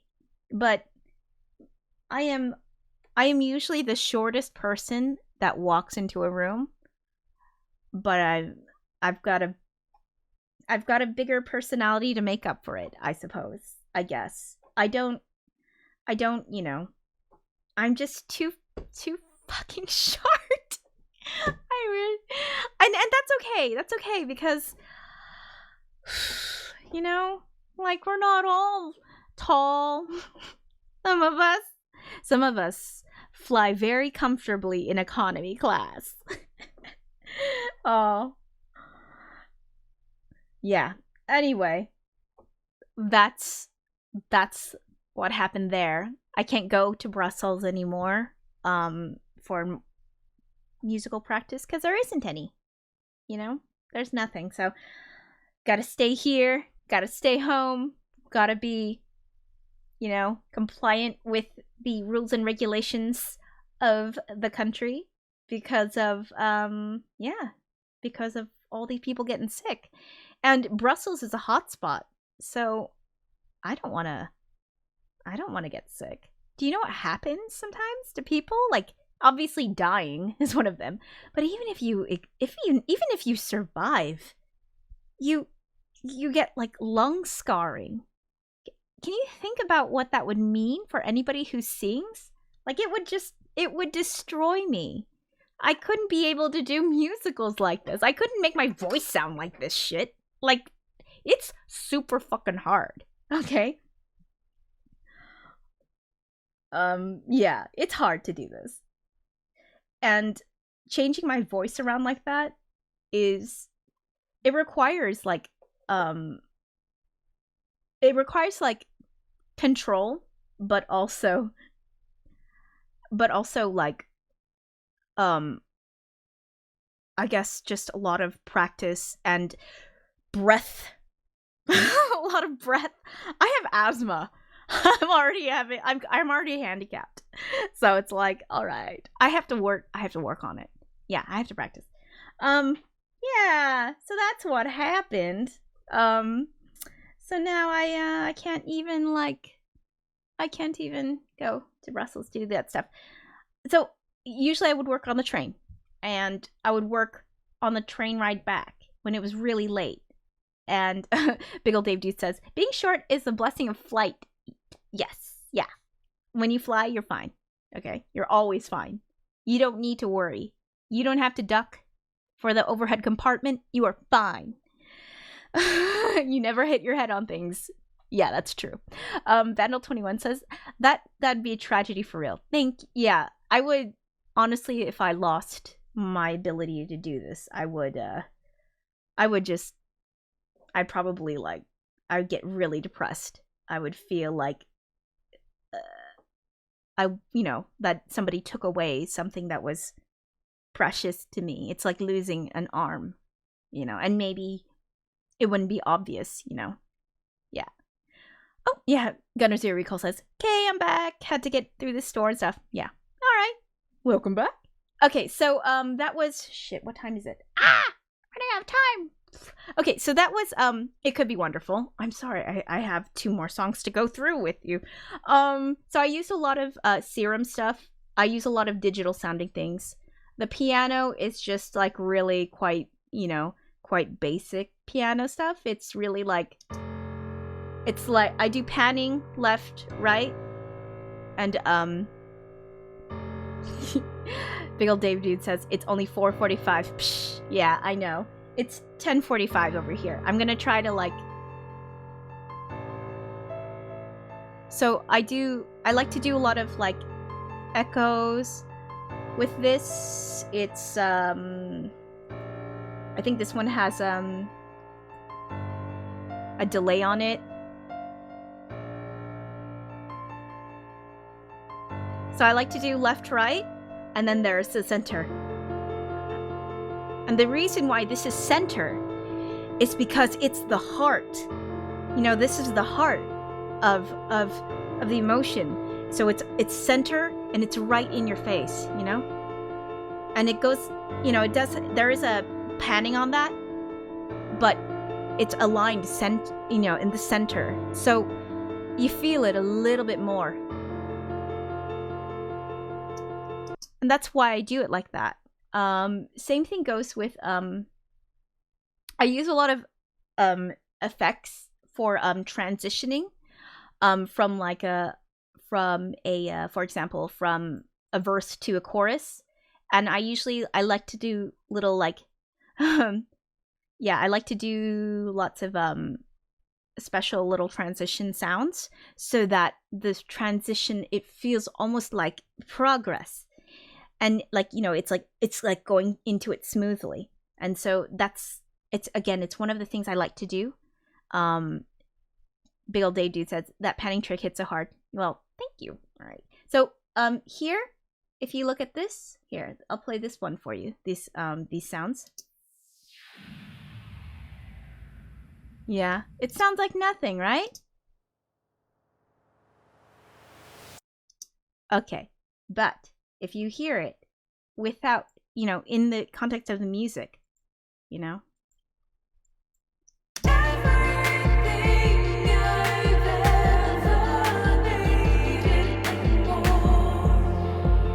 See? Soft. And then it's bracing you for it. Wait. There. So there you go. And so I do that a lot. And somebody taught me that way long ago. And I was like, okay, I'm going to take that and I'm going to make it my own. And I'm going to learn how to do it in a way that I like. And so I do that a lot. I do a lot of transitional sounds so that you feel that when you go into from a chorus to a verse, it's like, it feels like it's a natural progression. It's not just like I'm hitting you with a verse now.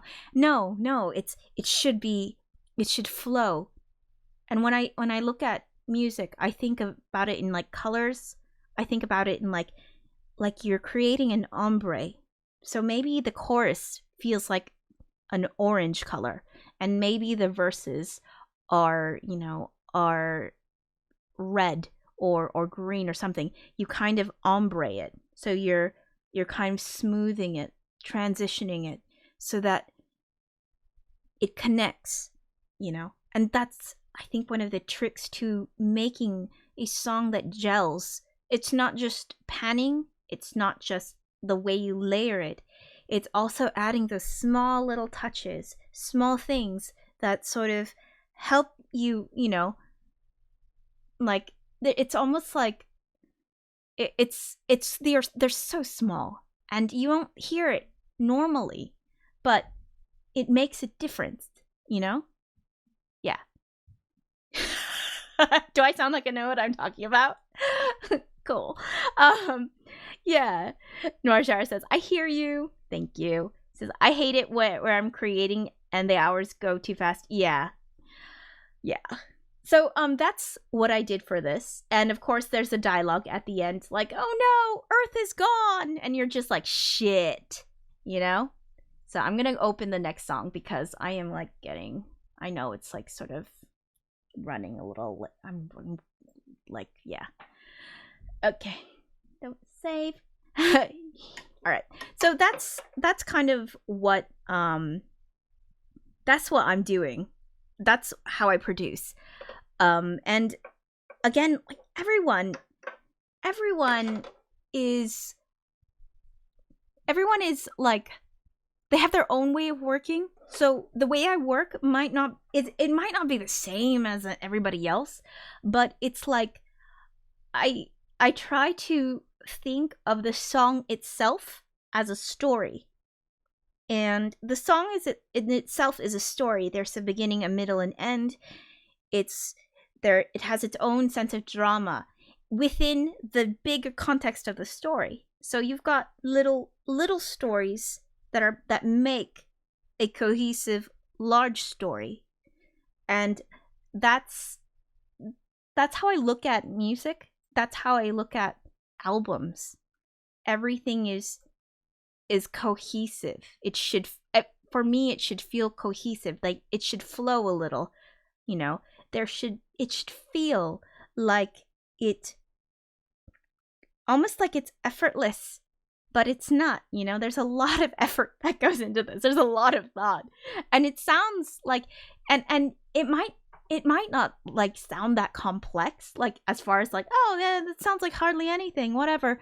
And it's like, dude, I have like 40 layers on this, you know, kind of thing. It's like, yeah, it doesn't sound complex, but there's a lot of complexity in it because of like the little touches, because of the little panning left, right, because of all those things. It's like, it's actually more than you think it is. And once you start producing, you'll notice that. Like the more nuanced stuff you want to make, the more nuanced stuff you want to put in there, the more layers you're going to have, you know? So it's like, ooh, because you can't just automate it all the time. It is like difficult. It is so difficult to just, and some things can't be automated. So you have to actually do it manually, which is, you know, and that's how it goes. And so you learn your own way of working. And this is like just the way I work. Okay. Bill Davey says, yeah, actually, yeah, it's so cool to hear how other people think about these types of things in their head. Yeah, I think about a lot of shit. I'm just like one of those people who's just always like, you know? That's why I've got Xanax and Ambien. Okay, so this is the next song. It's called On the Other Side of the Universe. Okay? And it's a song that Amelia sings, because the last song, it's like Amelia's like, oh, my power is draining. So you're just like, oh shit. So Amelia, the emergency AI program, has looked at her data in the data module. So Amelia can access the data in the data module. And what Amelia's done is looked at the data and discovered that Earth is gone. And what she said was like, why do you think I exist? Why do you think I'm in space? It's because this was the data module that was sent from Earth. Like, Earth is destroyed. This data module is the last vestige of Earth.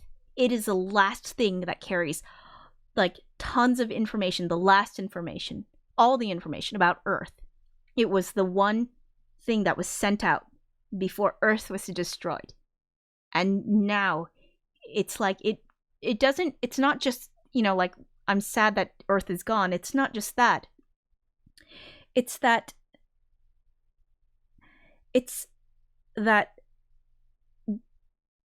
Amelia's objective of staying alive, like, you know, basically staying alive, making sure that data is like stays intact, you know, it's not just a big deal just to survive.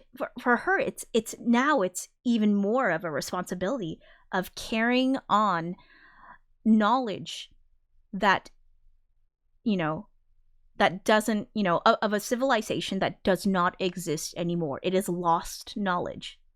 And should this data module get either corrupted or destroyed in some way, crash into like a moon, who knows, then that's it. That data is gone. No one will know about Earth. No one will know about human beings. No one will understand how beautiful Earth was, or that, you know, and that it was a wonderful place. And so that makes Amelia's, you know, a drive to survive even like that much heavier, you know? Like, it's just you know? Yeah. Marcia says, I had the same issues with my computer art friends. I was comparing myself with them until I got smart. Aw. It's heavyweight. Yeah. This is heavy. And so this is now, it's like all those dreams that Amelia and Zero had about, you know, going to Earth, or like seeing, you know, like, look at this cool place. There's this cool place, you know, called Earth, and we can go there. And now it's like, no, you can't. No, you can't. Because after Amelia combed through all the data, and that's a lot of data, it's like finding out that Earth is destroyed. That's just like the worst, you know, now it's just crushed their dreams of paradise, you know? And now it's like, what now? Okay, so yes, it is quite heavy. All right, so this is On the Other Side of the Universe. Okay? And this is an Amelia song. Hey, luxury artist.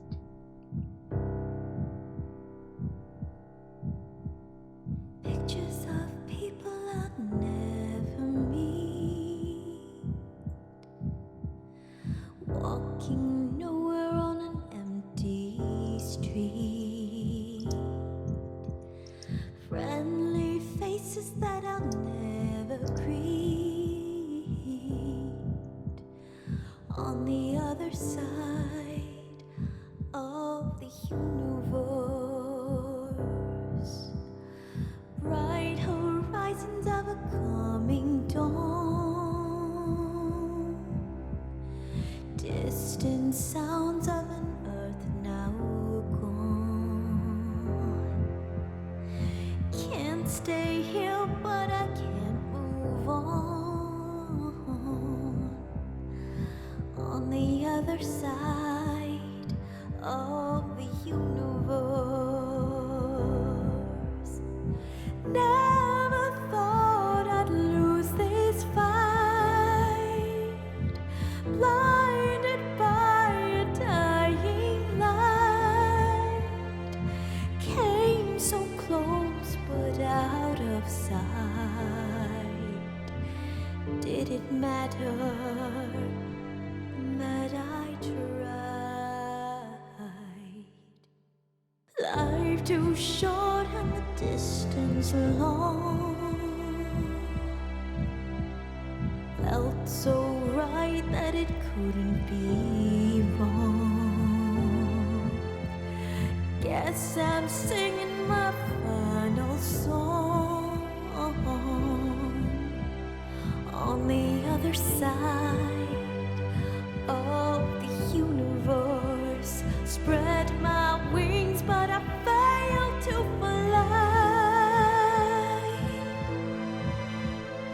Crossed my heart, hope that I wouldn't die. If I only had the tears to cry. On the other side of the universe, on the other side of the universe, on the other side.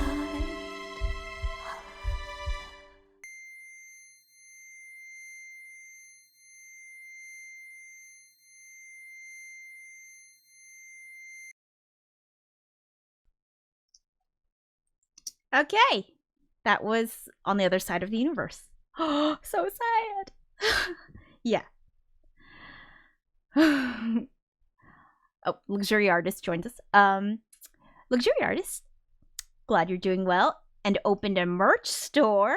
Woohoo! You want to create clothing around your music, but deciding on your passion to create cool looking clothes more? Oh, good. And you love fashion. Hey, awesome. I think that's great. Yay! Go you. Very, very like I feel like you're getting that mojo, doing your stuff. I love it when they feel inspired and they go do what they want to do, and yeah. Now if you can only not want to own all the merch yourself. Noratar says, for some reason that reminds me of Space Oddity, the feeling, aw. Well, it's quite sad. It's a song where that character is quite alone. And you feel that loneliness, and you feel that sort of, it's like pictures of people I'll never meet, walking nowhere on an empty street. So it's like, I don't, it's like, so all the dreams that she had of seeing all these people, of like going to see this place called Earth, gone. This was her dream, gone. And I don't use regular drums. I use a heartbeat as the drum as a kind of to keep the rhythm. So it's this.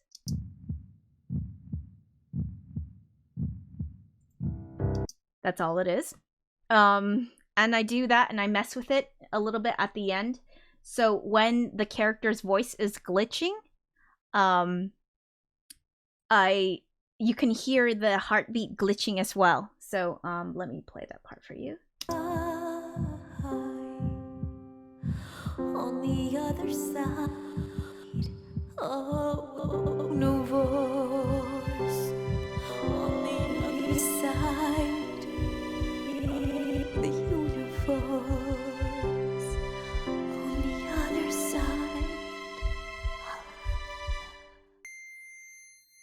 And then that beep is like, it's like a flat line.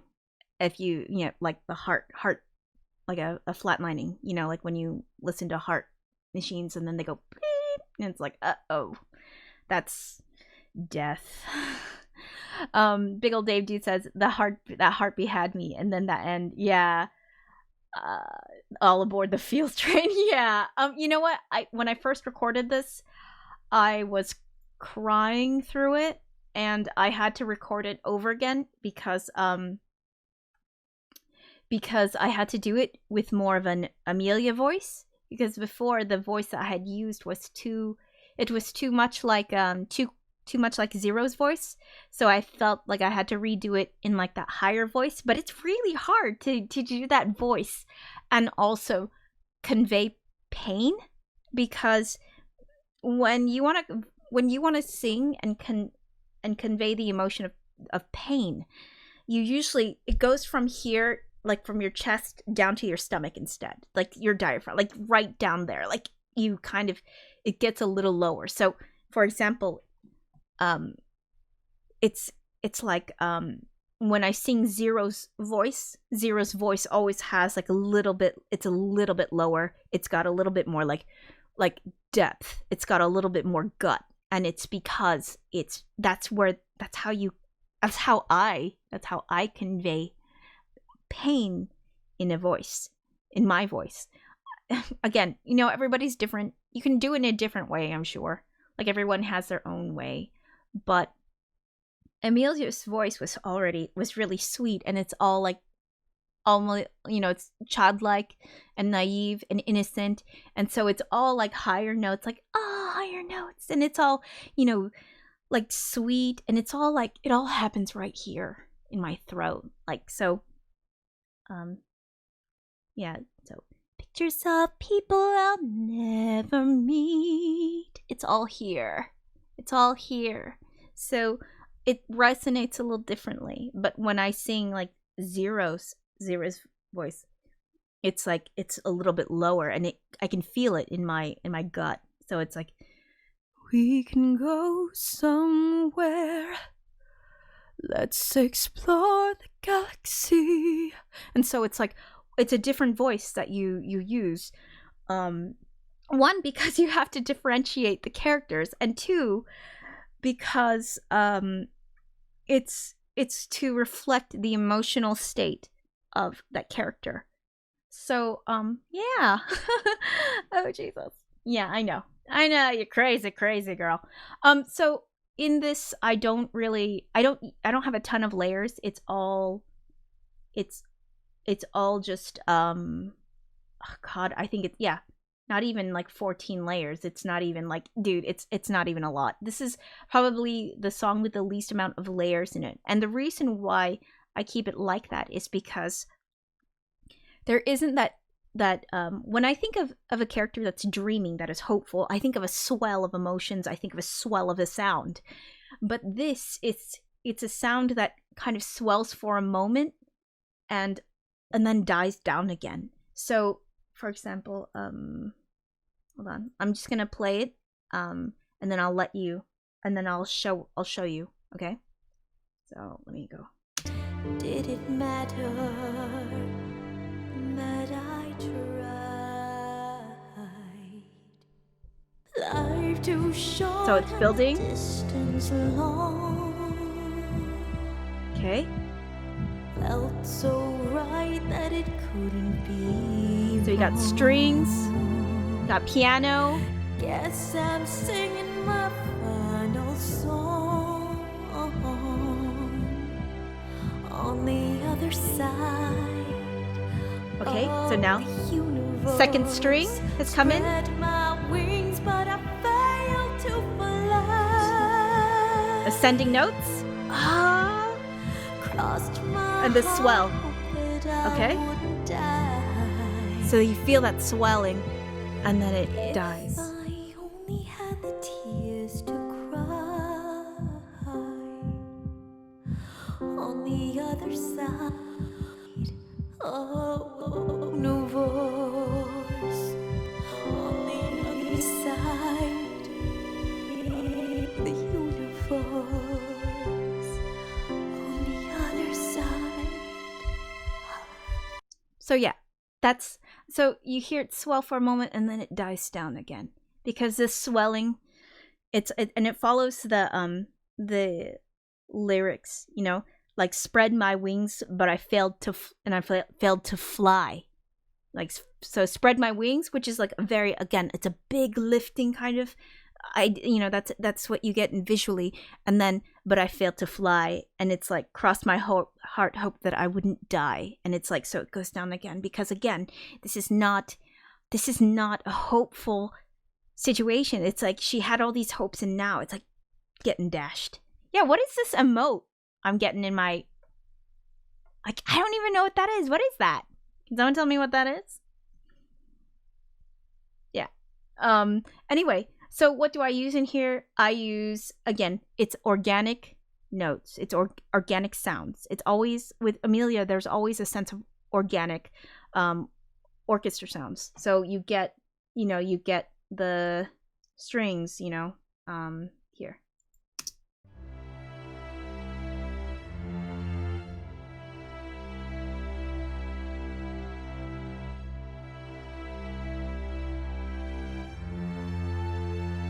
Notice panning. There's part on the left, part on the right. It's the higher strings, left and right.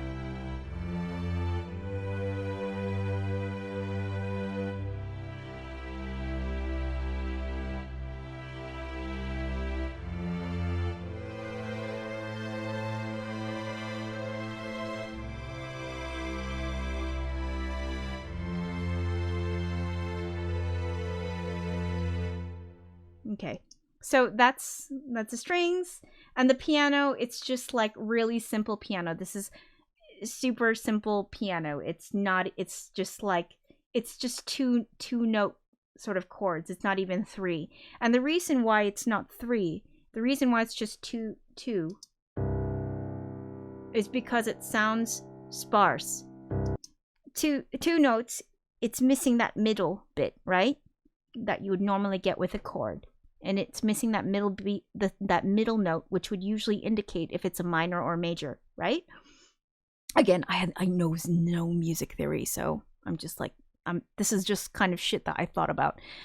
So if I play two notes, then it sounds a little emotionally. It doesn't sound as full. It's not giving you the major or the minor. It's giving you a kind of a low and a high, and it's giving you a sense of sparseness, and that's why I played it like that.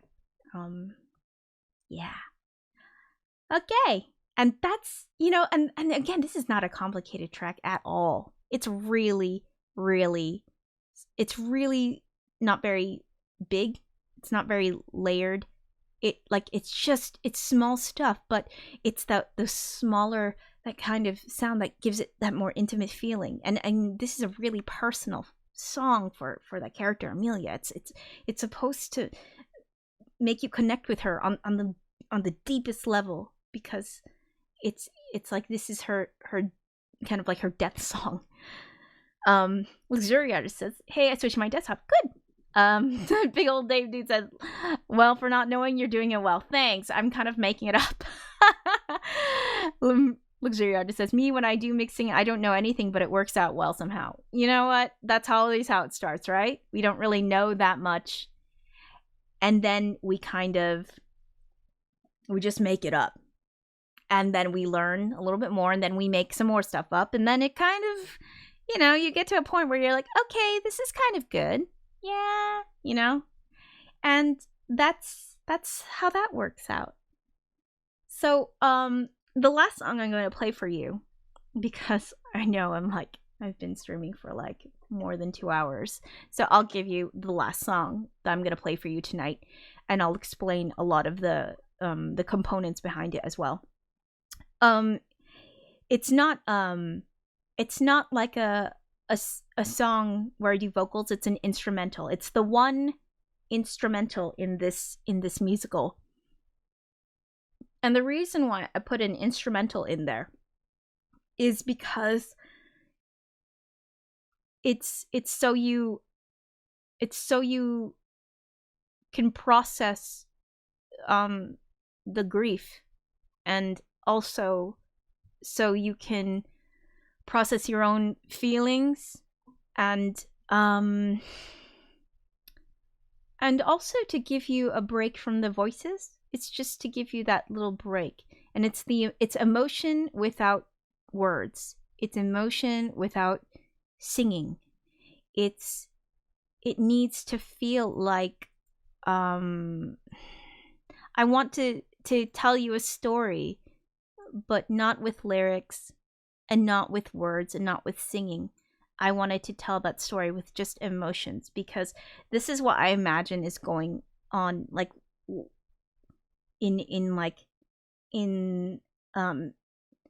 this is like the instrumental kind of representation of what I think is happening for the two, for the characters, and I don't know, just the emotion, I guess. Edwards only says, and then you go down the rabbit hole and end up reading books about mastering. You know what? Hey, you do whatever you want to do. You do you. Some people like reading books on that stuff. Some people don't. Some people like learning through doing. Some people like learning through watching. Everyone learns differently. Everyone has their own process. And the sooner you find the process that you connect with the most, the sooner that you can work on whatever you're doing and get a better grasp on it. And so if you end up reading books, if you end up buying books and reading them, it's all good.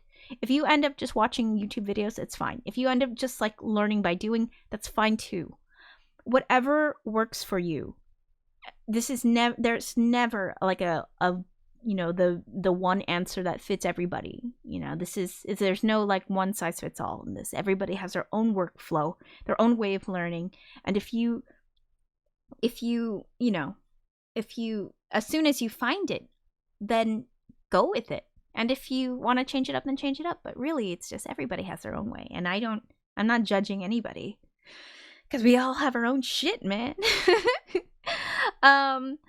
Big old Dave dude says, major and minor chords share the same first and fifth, so by eliminating the third third in the minor, it can work for either and allow you to play with relative major and relative minor chord relationships. Yes, I do, and I do that a lot, and I love fucking around with major and minor, and And yeah, I don't know if you guys can hear it in the shit I make, but yeah, I do that a lot. But also, it's just I don't know. I just when I play something like a sound, it can be piano, it can be whatever. I always get like an emotional response from that, and maybe more so than most people. I don't know. I'm like really, really sensitive. I cry when I hear songs that really move me, or when I watch movies that have beautiful soundtracks. I'll cry. I get like that the cry response because I'm a weepy baby. Oh, poor me. Whatever. Yeah, I just get that cry response, and so that's again, not everyone's that sensitive. Some people are more sensitive. Who knows? But this is just I'm just working with my gut and with how I feel. So maybe if it makes me feel this way, it'll make somebody else feel that way. This is just my reasoning. Norshar says, voices in my head, I never get a break from them. Like yours. Yeah, I like yours. Yeah. You know what? It's okay. I get voices in your head.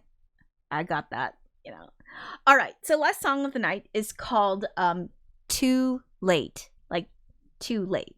Like you're too late. So this is I think the emotional state of the character of Zero. Okay. And it's also okay, so I'll just play it for you, okay? This is huge, by the way. It's a big song. So I'm just gonna yeah. So it's an instrumental, so have fun with that. Yeah. Okay, all right. There.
there you go. That's too late. That's yeah. Hold on. Let me just stop the thing. It just keeps going. Oh. Burp, burp, burp. Yeah. Gunner Zero Recall says, Headfirst only says, get those dynamics working for you. And I'm like, yeah, you know I do. I got that animation, that automation in there. I got it, and I'm doing it. Figured out how to do CC automation in Contact, and so I'm just fucking working with it. I'm like, yeah, give me those strings and those horns, and give me that expression. So yeah, I'm doing it. Gunner Zero Recall says, I absolutely love this. This is the one right here. This is my new shit. Thank you. Thank you. I don't, I usually don't, before I used to never, like, really make instrumentals. Like, this was one of the few, like, handful of instrumentals I'd ever made. And still, like, I don't know, I don't really do a lot of instrumentals, but I like them. I like making them. They just make me, I don't know, they just kind of satisfy this other place inside my heart. Yeah. This is a very strong piece, Norjar says. I'm like, thank you. It is. It's supposed to be the huge, it's the grief song. It is to process grief and anxiety and disappointment, defeat. It's the promise of love, and then it is the defeat of it. And yeah, that percussion, those horns, big old Dave dude says yes. Headfirst only says those drums are vicious, and what a crash cymbal. Yeah, I go fucking hard. It started with, like, sort of like higher drum, like, that percussion. I just kind of, yeah, I just did some shit. All the C's. Automation is life. That's what's happening in here. Those horns, big old Dave dude says, yes, those horns. Gunner Zero Recall says, with an orchestra background, I fucking loved that. Yeah, I don't know how to, I don't know how to do, I'm not I am not studied in anything like this. So I just made it up because it seemed right. I don't know if you noticed. There, I'm gonna drop some fun facts on you. So this originally, yes, Headfirst Only was right. It is a waltz in the beginning. It's, and you can, and what I do is I keep that waltz rhythm using strings. I just use what I like to call rhythm strings, kind of like a rhythm guitar. So it's like, here.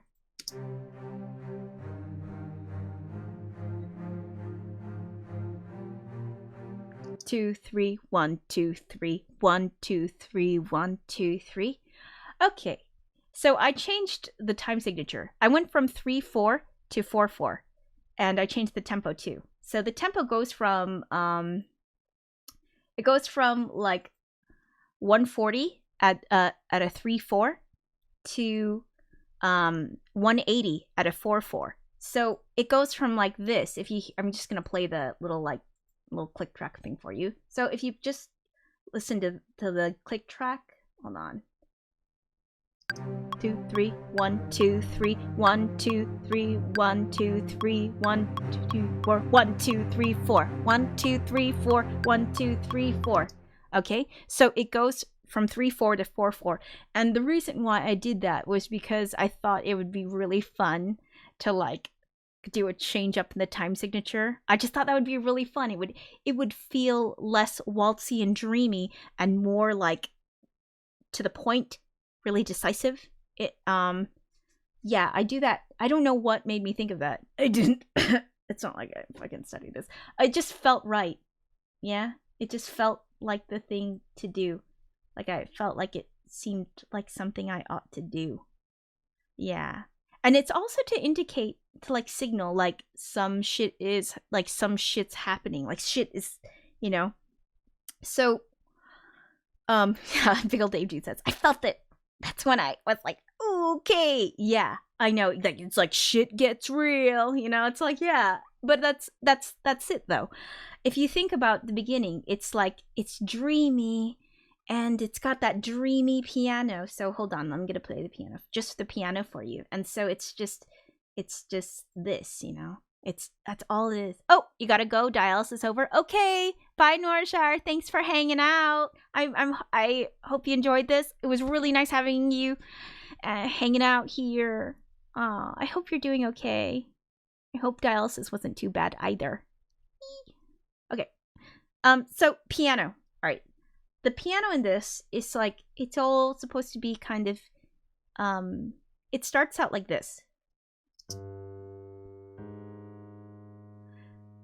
Dun, bun, dun, dun, dun, dun, dun, dun. So it's kind of odd. It starts out, it doesn't start out on like the first, kind of like the first note. It starts on like the second or third note or something. It's like I do it kind of funky because it just seemed right to do. Again, I think I'm just gonna be saying this like every time I stream. It just seemed right to do, and I don't know what made me do that, but I just did it. So here, so this is the rest of the piano thing.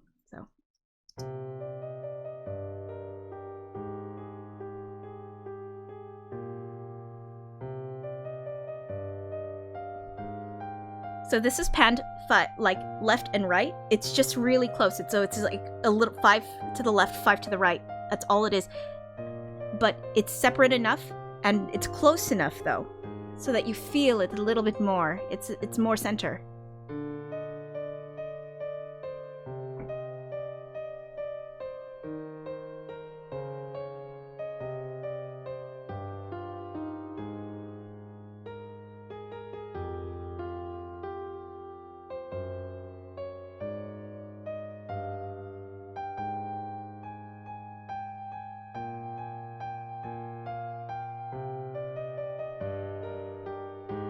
Yeah, it's kind of odd, right? I held it just like a little bit longer just for an extra like count, because I don't know.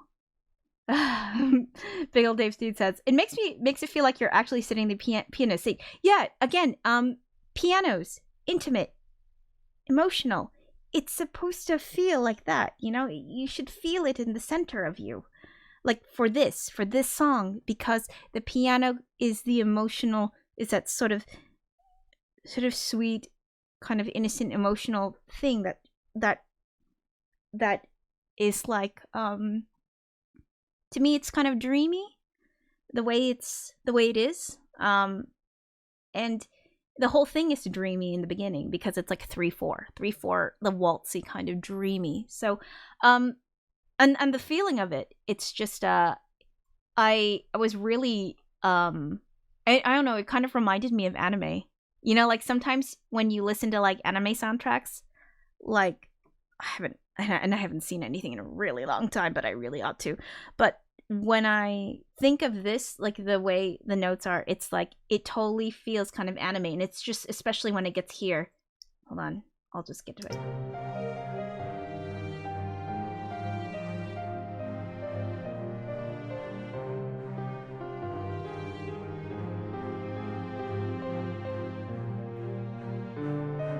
This feels kind of anime to me.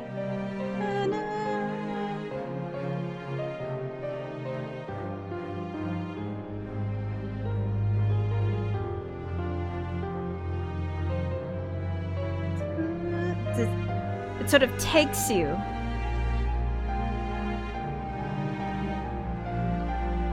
And that's, the string comes in. Emotions again.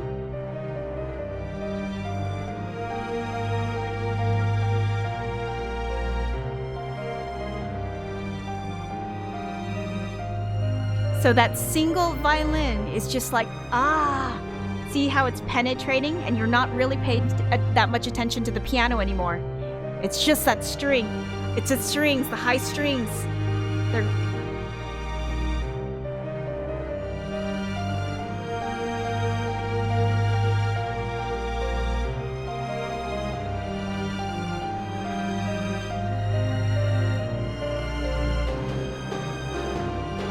Okay, and the switch over. 1, 2, 3. 1, 1, 2, 3, 4. 1, 2, 3, 4. 1, 2, 3, 4. So, yeah. So yeah, that's that's what I was thinking. As in, I wasn't really thinking. It just seemed like the right thing to do. No, it just, I don't know. It just kind of gave me, yeah. Big ol' dude says it had that whole anime vibe where they feel lost and then shake it off and rise up. Yes, yeah. It feels really anime to me, and I don't know why or which anime, but it just felt kind of anime to me when I was like making it. I'm like, oh, that's kind of cool. And I don't know. I did some weird shit with the notes. I did some weird ass composition there. I don't know. It's kind of nuts because I don't know what I was doing there, but it seemed right. I don't know. Again, it seemed right. Oh God, I'm sorry. I don't know why. It's just like I just make stuff and then it feels like, you know, it just feels like, oh, that's good. You know, like I think I'll do that. You know, or like this. I just go by gut. It's all instinct, gut, emotion. How does this make me feel? So the strings you follow, by the way, once that little part, you know, the what I like to call the Japanese, the little whole anime part is over, that moment, it's like you pay attention to the strings. So it's like this.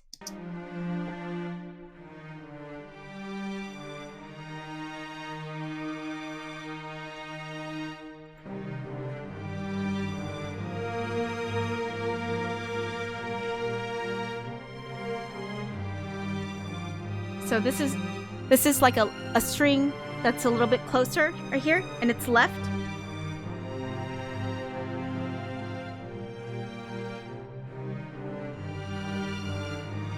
And the harmony is like over. It's panned a little bit over. So it seems to work in unison on the left side.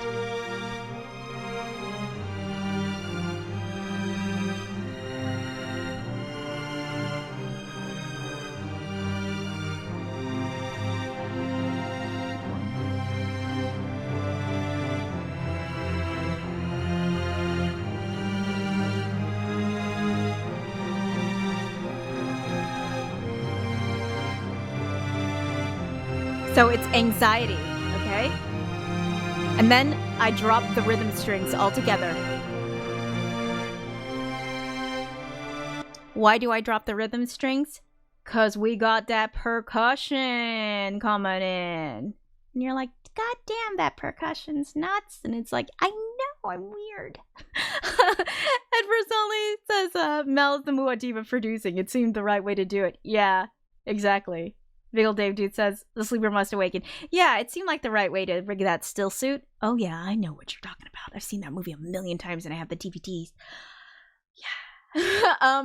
The percussion, it starts, it that in itself, I don't know what the hell I was thinking. Again, it's just like timpanis, like using little like, so it's this. So you can hear that transition from 3/4 to 4/4.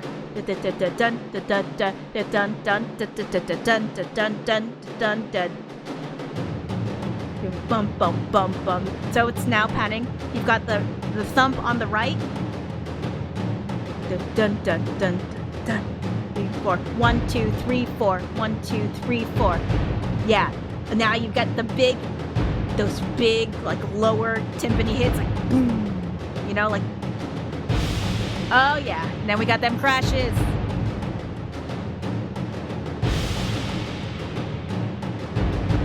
Okay, and then we have to add more. So it's like, you gotta pick up the pace. You gotta add anxiety. You gotta add drama. It's gotta build. Ah.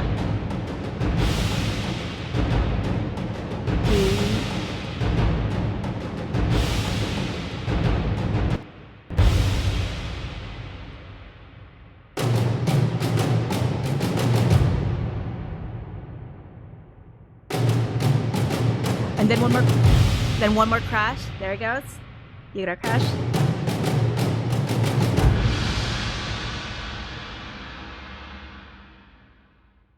Okay, so that's why did you do the percussion like? I don't know why I did the percussion like that. It just seemed like the thing to do.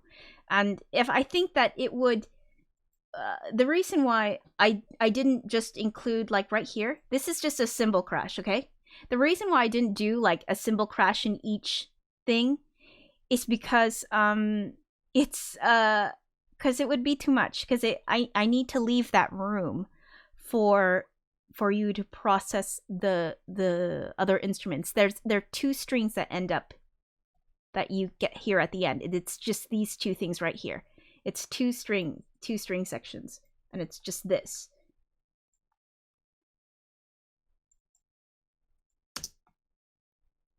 Hold on.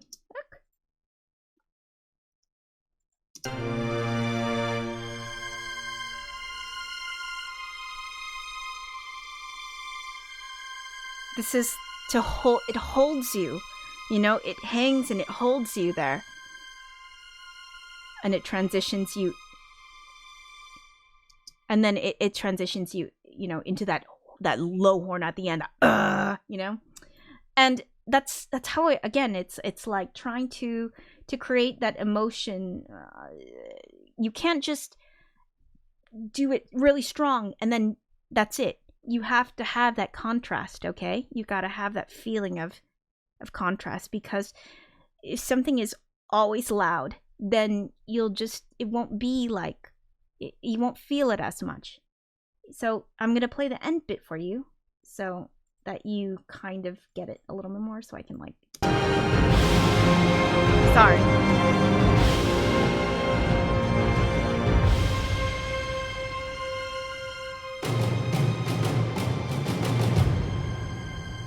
So no crash in there. And then one more crash. There it goes. And then a gong.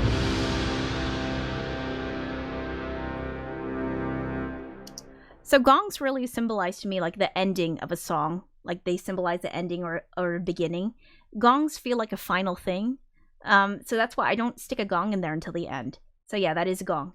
But yeah, that's the reason why I held off on that little symbol right there, right here. The reason why I held off on that is just because you needed that contrast. It couldn't just be all crash, because if you just do all crash all the time, you lose a little bit of that emotional push and pull. You know, that, you know, it should feel like a little bit of tension. It should feel that. Okay. Do you have any questions? Do you think I'm completely insane right now? Probably.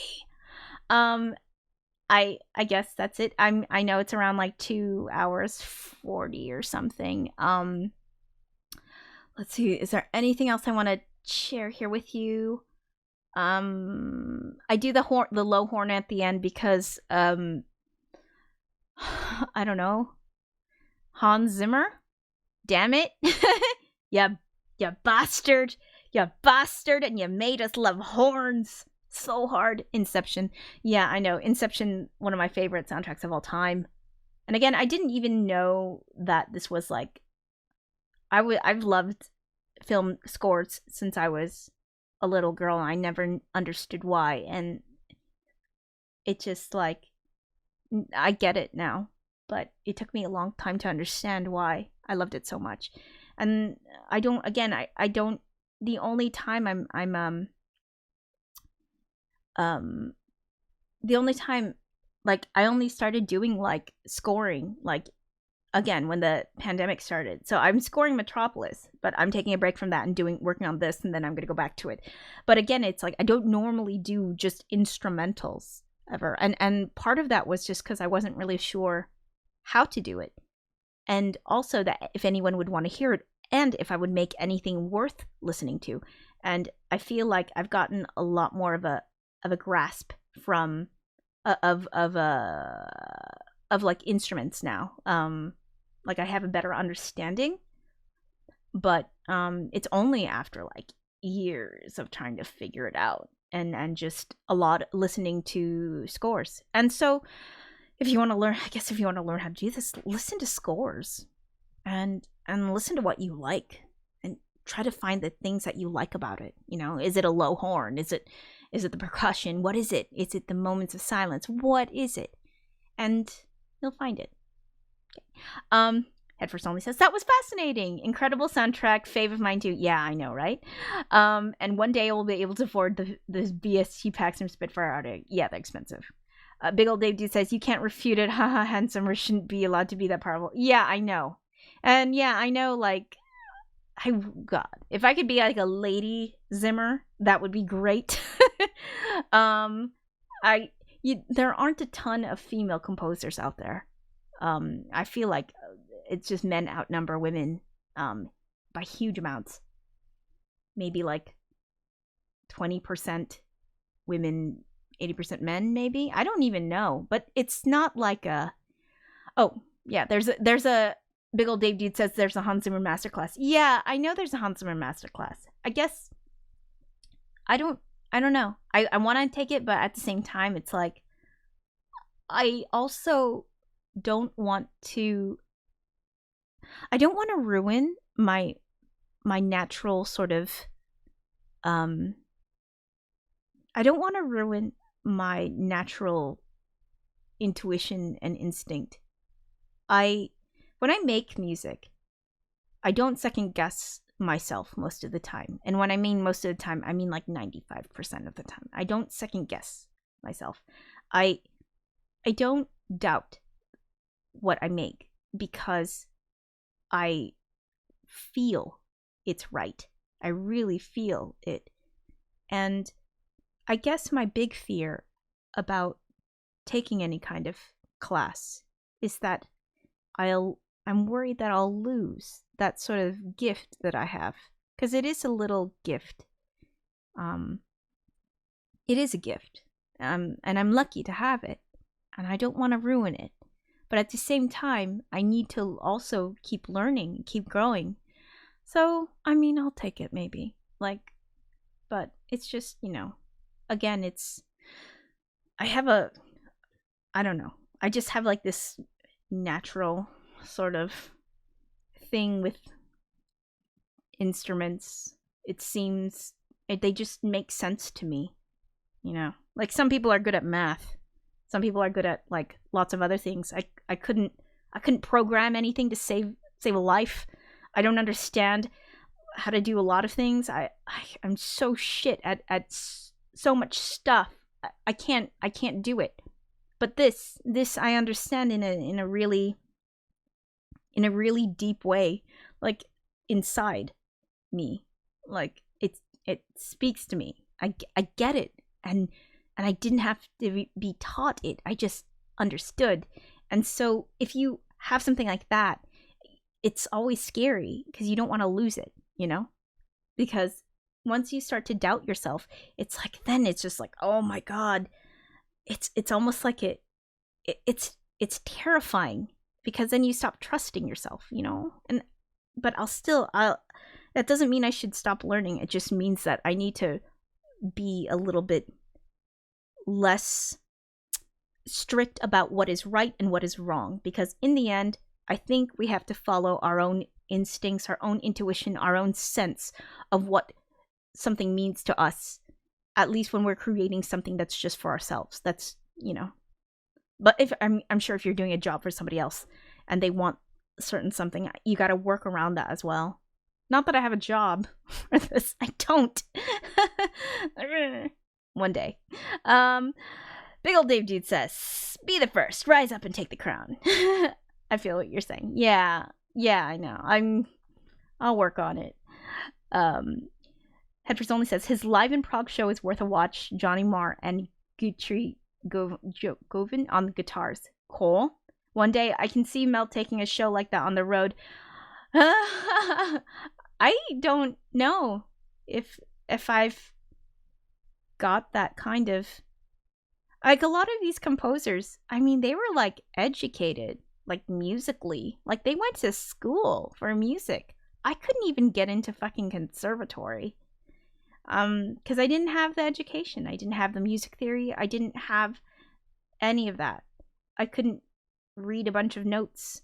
I just didn't have it. I wasn't trained. But what I do have, and what I do have is some kind of natural affinity, natural whatever. I guess you'd call it talent. I don't know.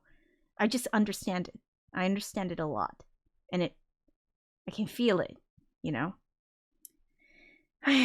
Anyway, that's it for tonight. Instinct is what you've got, Headfirst only says. Thank you. I guess it is instinct. A gut feel. He says a gut feel for things. Yeah, I get a big gut feeling. And I can't ignore it. Because if I try to, it's almost like it sort of quiets that voice and then it goes away. And I don't want that to happen.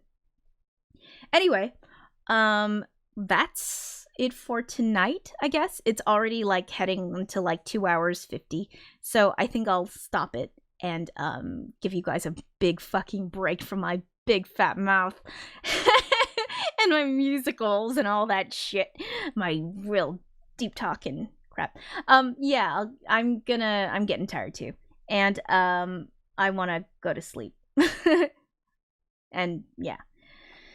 Anyway, thanks for tuning in. And I hope you guys have a rest of good week, good rest of the week. I hope you've enjoyed this, or learned something, or at the very least, like, you were entertained. Are you not entertained? Yes. And I hope, yeah, thanks for watching, and I feel really lucky to have people watching this at all, because, yeah, I feel like usually I keep this stuff to myself and I don't say this stuff out loud. So it's nice to actually, like, say it out loud, and then it becomes more real, right? Anyway, have a nice night. I should go back to, like, my little, like, full camera. Boom! All right. Always a pleasure, Girly Gunner Zero Recall says, thank you! Thanks! Always a pleasure having you here. Thanks for listening. I hope you enjoyed it. And we get the next 3 songs next week. So tune in for the concluding chapter of How to Form a Collective. Okay? All right. And then after that, who knows what I'll be doing. I don't know. I'll try to keep you interested. Anyway, good night. And don't be a dick to anybody. Try to not be a dick. Wear a mask. Don't hurt anyone. And stay safe. And remember that I love you. I love you. Okay. All right.